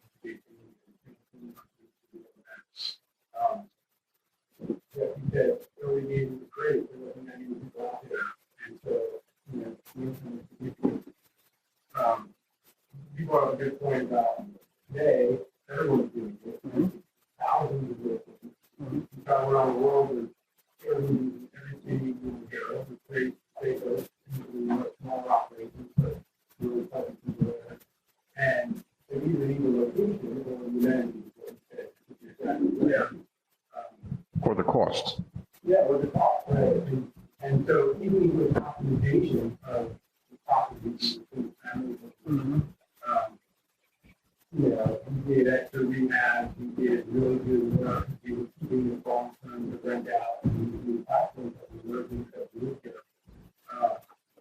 Now, it's just, there's just more competition, and even the people, everyone's a people. So even that gets lost. Everyone's got 70 views of you, but 5 stars. So I guess I'm just curious, you know, everyone out there, as far as what you see the future, where we going? Right? We don't want to stay there. You know, I agree with that. I don't want to stay there. So I just wonder if it's becoming, you know, so crowded there, and you know, cost is going to be challenged, or the margin is going to be so. Yes. Just to add, like, being a superhost now, they changed the rules. Like, Can you try to they made it repeat the harder. question? So in order to, let's say, if you're in a market, you're in a market and for the future, what are the odds of you still staying successful, right? When with your prices and everybody else opening up Airbnbs and everybody's a superhost. Now, Airbnb, which I am not happy about, they make it harder that you need, so many reviews from your guests. If not, you lose it. And I'm in Philly. There's Airbnbs around me all over. How do you stand out? What makes you unique? Not just the amenities. Like, I have guests that come back over and over. Like, really, when I set it up, that's where it goes. The little details. What makes you stand out? Really, I charge more for somebody down the street, but it's like, what makes you unique versus them? So to me personally, it doesn't matter if you're in the middle of like 100 of them. If you do it right, like you have the brand with it. But the review part of being a superhost, that's becoming a little harder. That's why I like insist on the reviews. I put it up and I make sure that it's consistent, right? But if my property manager is not following up with the guest, hey, could you please leave us a review? Because as soon as they check out, he sends a reminder. That little reminder there, be as friendly and as nice as you want with it, because no matter how much they like the property, if they don't leave you the review, your superhost status, you're going to lose it pretty soon. They're making it harder and harder for you. Yeah. So I personally see the saturation for sure. But I think of it a couple ways. I have some long-term rentals. And if it ever gets to a point where my short-term rental is not making what my long-term rental was, I'll flip it back. And then I'll flip it back again. But there's a lot of things people don't think of when you look at the numbers, right? They don't think of the fact that if I'm right now personally, because most of it's automated, if I'm making as much, if I'm clearing as much on a short-term rental as I am as a long-term rental, I'm winning. And the reason even if it's identical, the reason I'm winning is my place is always staged. It's always upkeep. I had long-term renters who by the time I got in there after a year, they caused $5,000 of damage. There was water dripping. They never told me. I have people in there every other day. My place always looks meticulous, which I love. If I want to go sell it, it's ready to go. The other thing I see with the saturation is everybody and their mother is trying to jump in this right now. And I'm seeing that people are the weak are falling out, and I think it will continue to happen. We're a lot of us are in the Philadelphia Airbnb group, and you'll see them now. People are offloading their whole Airbnbs because they're just not able to keep up. So I think we're kind of at a bubble right now, and even though it's saturated, the demand is also going higher. More and more people are coming in wanting it. So the way that I think of it is, as long as I'm even, I'm going to continue this route. And if I'm not even anymore, I'll go back to long-term rental and I'll go back. Or I could go back to, if the regulation shuts me down, because candidly, one or two of my houses are not CMX3 or above. And if the city of Philadelphia wants to come bother me, then I will switch it to 30 days or more rentals, right? It's furnished. I could rent it to the nurses or something like that. So you got to diversify. And when you diversify, I think you'll be in a better place. But I really think that saturation is going to drop because I'm watching the week fall off right now. So that's just my opinion on it. Carl, the other piece I would say is, like, I'm I'm in agreement. You're in a business, so your goal is to make the highest return on your investment, right? So you're going to write down the numbers. You're going to figure out which one gets it. There's a stress factor that, I think Jeff probably doesn't have. Let's put it that way. Because he's got systems in place. I'm still doing it myself with, my husband doing last minute repairs, and we're calling it cleaning woman because we don't have a cleaning service. So for me, that going back to a year-round rental or putting it with a realtor who's going to rent it in weekly chunks, it's not as much income, but the stress level is lower. So now I might do that with one property versus another one that I know I can just, it's in, they're out, whatever. It's easy, and I make a lot more money on a short-term Airbnb for that, or VRBO. And I think it's not which one is better. There's no across the board. I think you have to figure out for your property in your location, because location is key. Location is always key with real estate. What's the best income for you based on your life situation at that moment? If you're in the middle of, a medical issue, you don't have time to double check cleaning every day and make beds, right? And if you don't have someone else to fill in that piece, then you should be doing a longer term rental that has less of that, that impact on your personal space. I think that, and one of the questions that was on this list, and I don't know if Don was going to go back to it, but number one, how do you suggest to manage these properties? Is there tremendous time devoted for turnover? Not for these guys, right? Because they have a system, and they have another system. They have another company that does that work. But I know there's a lot of work that goes into it. Yeah, there's a lot of You're doing work. it on your own, yeah. Right. But they have a system that they can fall back on. For someone who's doing it themselves, I'm still in that small stage, right, where I'm trying to build my own before I go and get somebody else to do it. I'm looking at that and trying to figure out, what is the exact amount of output, time, energy for each individual piece, right? So that I can minimize it over a large number of properties and have time to go and do more recaps and more flips. So I know Tom has a system in place. You want to share with us how much of your time is involved in your Airbnb project? Get close to the mic, please. For all the communication that goes on back and forth, it could be a lot of communication, but Airbnb has a real nice system that the same type of communication, you just type and then you save. So then when you get a new person in, you just pull that back down and you just put hey, or my thing just says hey, and then you just add the person's name and send it off. So there's not a lot of typing back and forth. You're just kind of picking your standard scripts and popping them in there. Other than that, I have a cleaning lady, and she just comes and does the stuff. And for me, with one Airbnb in the Poconos, I don't really do anything. I have to have to Venmo her the money all the time. That's about all I'm doing. How about maintenance? Is that an Pardon issue? me? Maintenance? Is that an issue? You do it yourself? No, maintenance isn't an issue. I mean, I had one time a door lock was kind of funny. I asked the cleaning lady, and she knows some guy, and the guy came and did the door lock. Well, see, he's got a perfect situation. Yeah, she knew. I know a guy. She knew a guy and came and did the lock, She from South Philly?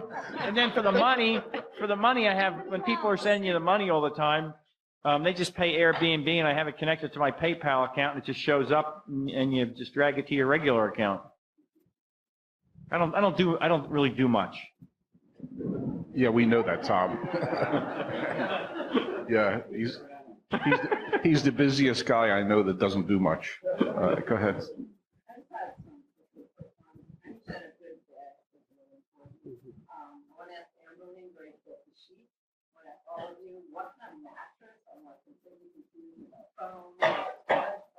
Special phone on top. And the last thing I want to ask everybody wants to know, how can we see your properties so that we can see the style, the rules? Yeah. So the sheets are going to go a couple different ways. We have the linen service, like I mentioned, which are going to be Turkish linens. But then if you provide your own, you're going to have to look at replacing them often. Even if you don't have wild guests that destroy your property, if you're doing 20, 25 turns a month, those are getting washed and dried and stretched out over the bed and then washed and dried over and over and over again. So it's a mix. Yeah. Because the thing is, I mean, it doesn't, So, like I said earlier, if well, I mean, but honestly though, think about, do you want an email 3 days a week? Hey, we need new sheets, because that's what happens. If you don't use the linen service with us, we're emailing, we're calling, we're texting, hey, you need new sheets. And then the off chance you don't have an Amazon Prime account and it takes a week for your sheets to get there, now you only have one set of sheets for your unit. It can be a headache fast. All How about white. the mattress? All white. Like, just follow the hotels. All white. Triple sheet, all white. That's why I'm curious. Like, she makes it really, really easy for you, right? I'm gonna contact you just to see the price difference, because that's why, like, I don't wait until the sheets are done. I have like backup storage that they can use and not. But if you can do it and you can guarantee consistency, because the reason I became super is because I did the cleaning, but getting the right cleaner is so hard. But if your expenses like are lower than me having that storage, I'll do that. But if not, having that backup, that's how I do. But no, nice that you Costco. Consistency. I go to Costco at least twice a year, and I probably buy 30 sets of sheets. And compare them to Amazon too, just And so they're you know, you'd be really- surprised. I mean, they're not Turkish. I'm going to tell you now. I don't buy, when I first started with the house, my own house, the little room on the side, I used the microfiber, bamboo, whatever. You know, that you can't bleach them, and they do wrinkle, but they're fast. They're clean. You can do the short cycle of 20 minutes, hot water, put in your whatever, and you're done, and fluff them, and they're ready to go. So from a speed, you know, that works well. But the Costco sheets were really good sheets. And I think I paid, on average for a queen size bed, $20 a set. Okay. I think one year I did Big Lots. I wouldn't do that again. I ordered them ahead. Would not bother. Did somebody answer the Amazon. mattress question yet? So we, Yeah. Costco for the Tempur-Pedic.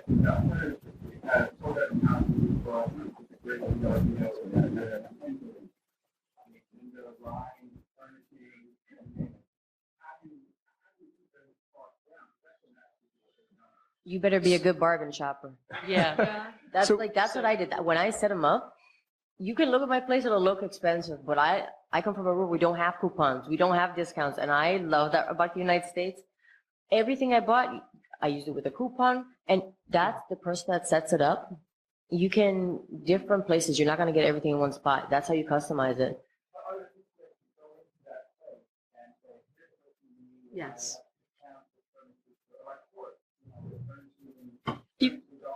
What area are you in? In Philadelphia. So I know my mother bought a place in Cape May.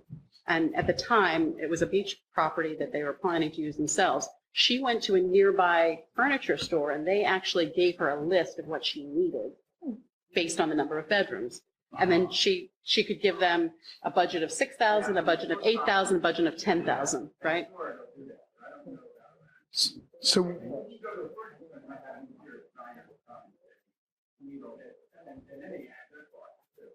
So if you're saying you want to do it for your own place, then, I mean, there are two ways to do it. One, you're going to pay someone. That's money out of your pocket. That's, you know, you're already putting yourself. Or have your partner and yourself go out and take a look at what you have in your home that looks good, but you no longer want to use, because now you could replace that as long as it looks good and use that in the new place. Just so reuse. It doesn't have to be brand new. Yeah, that's fine.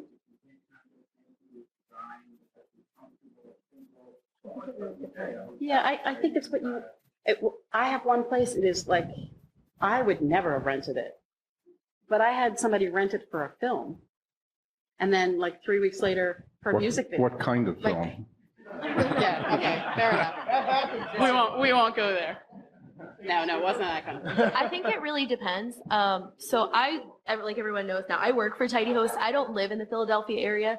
I actually live in Virginia Beach, Virginia. So I travel to Philadelphia a couple times a month. But I have had the luck of staying in a lot of Airbnb properties in Philly.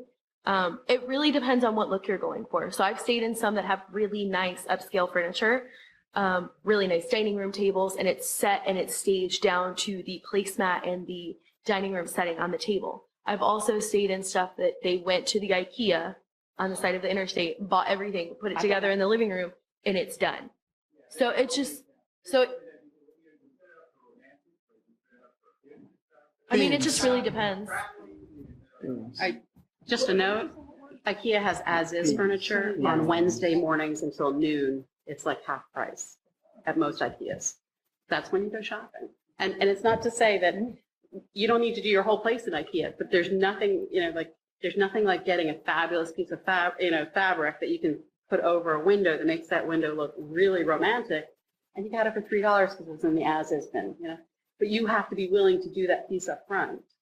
I'm just saying there are lots of ways to do it. And depending on, if you're The time, if you want to yeah, invest if the you want to time. spend the time, that's my thing, right? My passion is to take something that looks like crap and make it stunning. You don't have to, I'll come do it. You don't even have to hire me. I'll come do it for fun. How's that? Okay. That's the part that I like doing too. That's why I like setting them up, but I want to make sure it stays consistent. Less is more. That's what I've learned. Why? Because you want to make sure you have it look nice, look expensive. I have like themes for each one. I have a stone room, which is with the agate, which is literally the positive energy. I have an Aruba room, which is, let's say, with different colors. I have a romance room, but it's all, when the cleaner goes in, it's simple for her. There's one remote here. There's a hair blow dryer. There's this. You need to make it simple for them.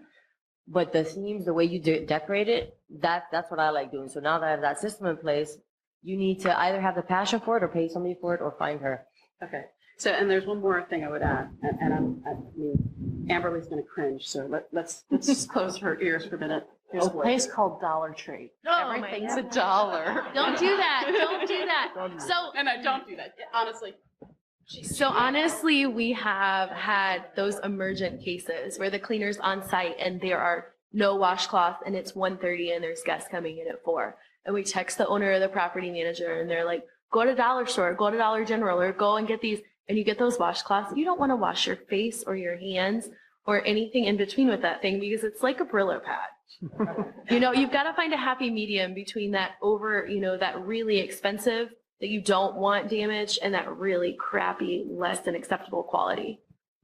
And just real quick, if you want to, Yeah. Like household items, right? Fabulous knives. They're great with washcloths. They have something called Turbo, which is Closer to the mic, please. I'm sorry. I'm terrible.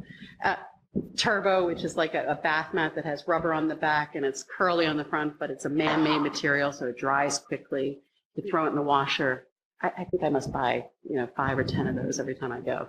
They're easy things, so they're not Dollar Tree, but I'm just saying, think in terms of where can you get the best product for the least price. Yeah, Jeff was going to say something. no, what I was trying to say is what he's asking is like everything that, so I don't want to pitch services, that's all we're doing, but we do have a rental setup offer on our website that is prepackaged. You just basically buy the bedroom, you buy the living room, and then we go in, we set it up, we buy everything and put it in. Minus that, if you go there, it will give you a list of 180 things that you would put in your Airbnb. And even if it's not us or anybody, use that list. It helps a lot to know everything from the kitchen to the bathroom to know. So I don't.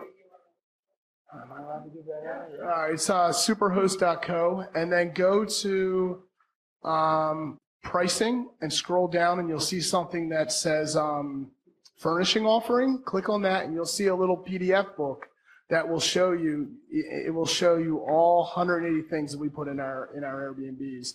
Everything the stuff that people ask for is like. Don't forget a wine opener. They'll kill you if you forget a wine opener. So, yes, go ahead.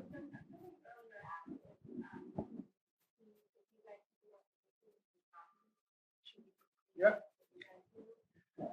Actually, I was going to take that a step further, and I was going to ask Jeff or the other panel members if they would be willing, if we could set it up, would you be willing for us to do a road trip and come visit your properties? Rent a bus and, show of hands, how many people would be interested in doing that? That's a great idea. Okay. I can probably say yes because pictures don't do it justice, and you get a better experience in person. So yes.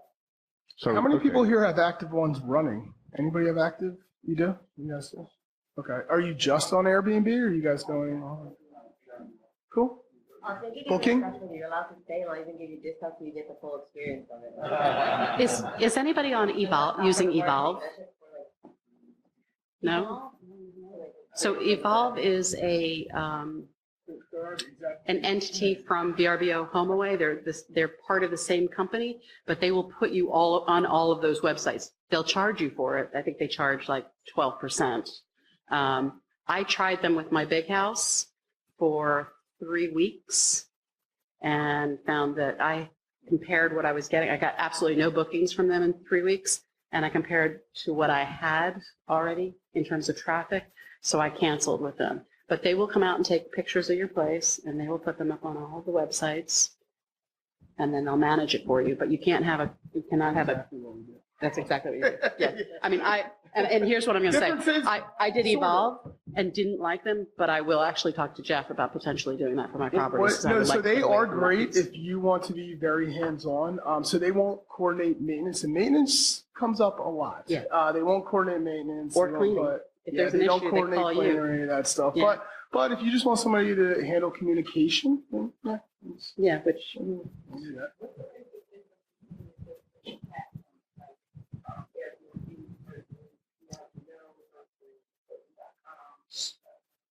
So Airbnb charges 3% to you. And 12% to the other side. Yeah. Well, from the host side, 10% is what HomeAway will charge you about, which is VRBO, Expedia Networks, all the same. 15% on Booking.com. What we do is we just up it to make it even. So I just up. So if it's 100, I just up 12% for Booking.com compared to my Airbnb price to just call it even. So. And also, and their clientele. applications are a little bit different, just slightly different. How do you guys use a third party integration? Yeah. So we white label an integration system. Booking.com is really, I would say that it's whatever they're doing. Their marketing, they're doing really, really well. They're quick. Yeah. Also, you have FlipKey, which is TripAdvisor's application.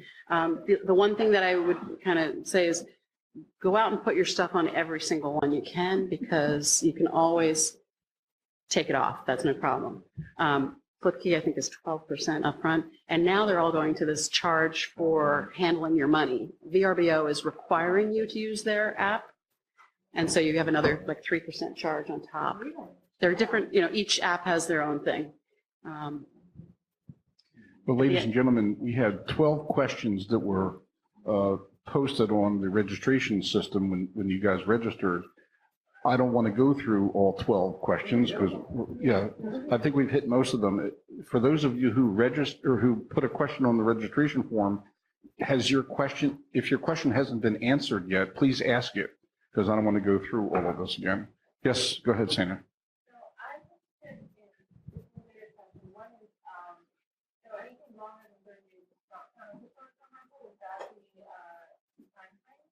Depends what township and county Depends on you're the in. township. For Philadelphia, yes.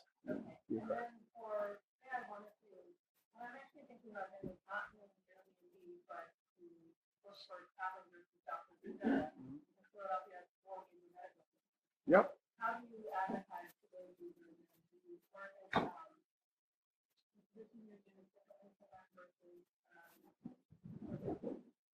So, I can repeat the question, please. So she's asking how you market, and we've thought about this, how you market to like travel nurses and airline pilots, people who are coming in for over 30 days. It's a really good market. Candidly, the systems that I use don't integrate with any of their sites, so I haven't got into that space. But if, for some reason I have to go over 30 days, I will. But I do know folks who do pretty well with it. So I think it's just most systems don't. So you're going to do a lot of manual work with it, but it's only 30 days. It's not like you're flipping them in every other day. So if you do it, let me know. Curious how it goes. You can use the apps. You can use the apps for 30 days and longer. So that 2-bedroom house that I think is a kind of place, my first rental was for 4 months. I had just kind of put it on there for the fun of it, and the next day on Airbnb, and so I got a 4-month rental through Airbnb. They do pay it differently. You get paid 30 days at a time kind of thing. And then, that sounds right? And then also, if you're talking, because I would love to talk to you afterwards about it as well, because I have a hospital near me for this property that I'm not doing Airbnb anymore, so I really want to get back to that. I would call the HR department, and most hospitals have some sort of a rental kiosk. I'm also near a university, Monmouth University, and they have what's like you pay $40 and you're on for the whole year. So you can list your property, and then inside your listing, if you don't want to pay more than once for the listing fee, you can say, hey, call me about other listings kind of thing. Does that answer your question? We've done that a lot in college when we were regulated, and just exactly what it's not the school, the specific website that Mark was saying. If you kind of use the clients and others, so the pilot, hey, anything I can post this, oh yeah, don't feel like pilot for it. So you know the pilot coming out to all the property, and if you have multiple times and stuff, things like that. So to me, that kind of word of mouth and What is that site? I have a friend who does Jason. I don't know if you worked with Jason, but what is that site called again for the pilots? There's no idea.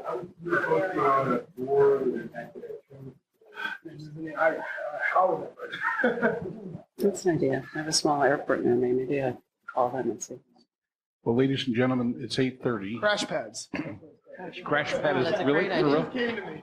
It's 8:30, and we've been at this almost 2 hours. Are there any final questions before we come close?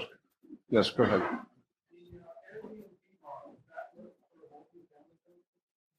Yes. That's what I'm looking at doing in Atlantic City right now.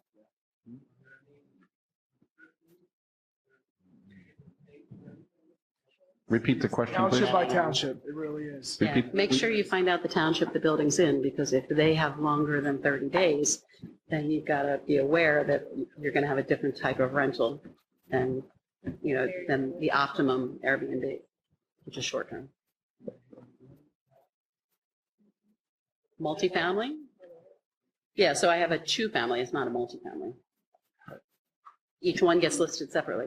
The one thing I will tell you to consider is you may want to list each of your properties separately with a separate email and a separate person.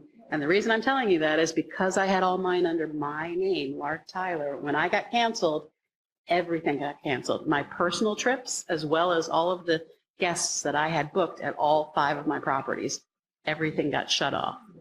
I have a very good friend that is doing exactly what you're talking about down in the city. So what he started with, he went to a couple of new buildings that were going up, went to the property management company, said, I want to rent the entire penthouse, which was 9 units. And he turned all 9 units into Airbnb. Then he went to another property manager down by University of Penn that did a 4-story apartment. They were renovating the entire apartment. It was an investor. And he took the entire building, and now he has 30 units in that building, all 100% short-term rentals. He caters to shop, and he gets a lot of people from Asia, the Middle East, that are bringing their children, and people around the country that are coming in to have their child, taken care of a shop. So he very much specializes, and he was running out of inventory, so he ended up taking the whole buildings.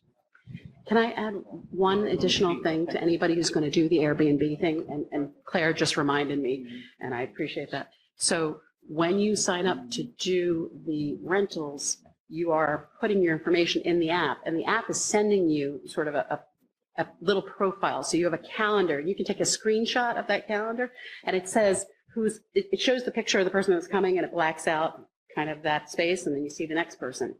Don't just I would take a screenshot on my phone and keep that, and that's what I'll be pursuing. But don't just do that.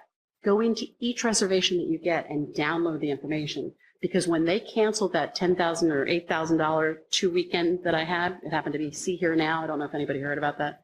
It's a big weekend in Asbury Park.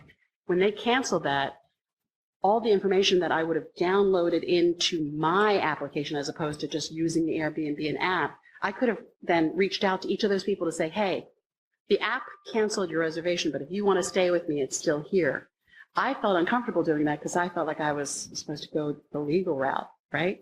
but you should make sure that you take down all the information with every single reservation. Do not rely on their app, because when they screw you, they're going to remove the app access. I can't get to anything in that app now. Okay? Okay. Well, That's a really important piece of it.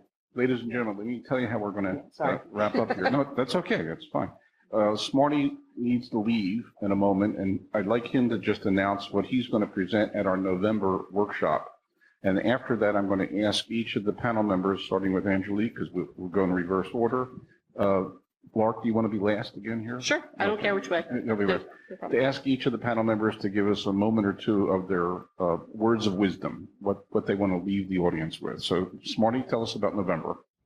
Yeah, so November's lineup, we're going to be covering some of the latest technology around social media marketing for investors and some of the new techniques that we're finding to help find motivated sellers, as well as matching them up with buyers. So we're going to be talking about primarily the social media platforms that are out there. I'm going to cover some trends in the industry, like what Facebook is doing. We'll cover some of the new policy rules that Facebook has for investors and real estate folks. So it should be a good, just an open forum. We're going to talk a lot of tips and tricks for you to get those motivated deals out there.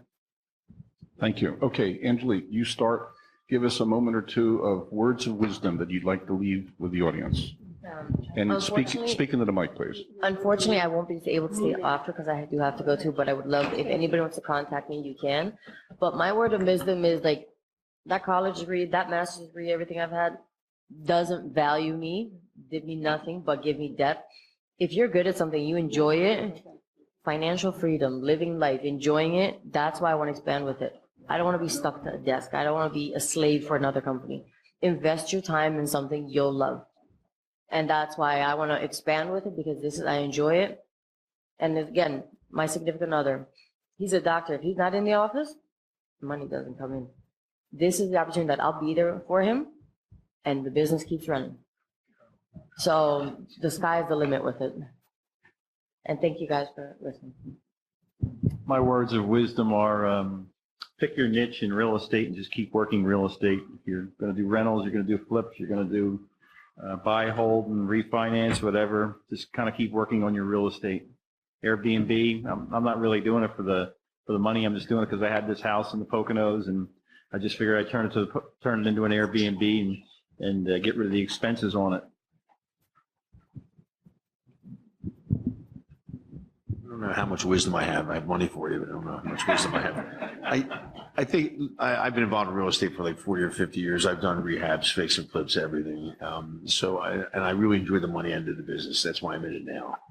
So if you're going to be in real estate, do it with the whole heart, and don't let fear stop you. That's the whole thing, because I see all the time people who just can't get moving. They're interested and they want to get moving. They just can't get moving. So I think the Airbnb niche is a good niche. I don't think it's saturated. It's like saying that the hotel industry is saturated, and there's 9 of them on every turnpike exit. So I think if you go into anything and you do it with your heart, you try to do it in a smart way, and give people good service for good value, you're going to make out in that business. And I see the lenders rushing in where it's a dangerous marketplace for them. I see them rushing in. They think it's a good marketplace that's going to gain traction. That's why more and more lenders are starting to look at products in order to be able to help people do this business. So I wouldn't be afraid of this business. I think it's still somewhat in its infancy. Yeah, so just get those good linens, not the over-the-top quality that we're gonna ruin. Get something you want to sleep on. And like Angelique said, screen your people coming in. Like, don't let anybody just come in there. If you're gonna spend all this money to put nice stuff in there, like somebody in the audience said, they're putting nice furnishings in their house. Don't let anybody just come in your house and destroy that. That's it. Parting wisdom, right? That's what we're supposed to be passing on here. So I went to court to evict someone who obviously wasn't paying their rent, but also destroy the place. Closer to the mic, please, Mark. I went to court and sat down next to a woman when I was there evicting, and she had something like 90 units.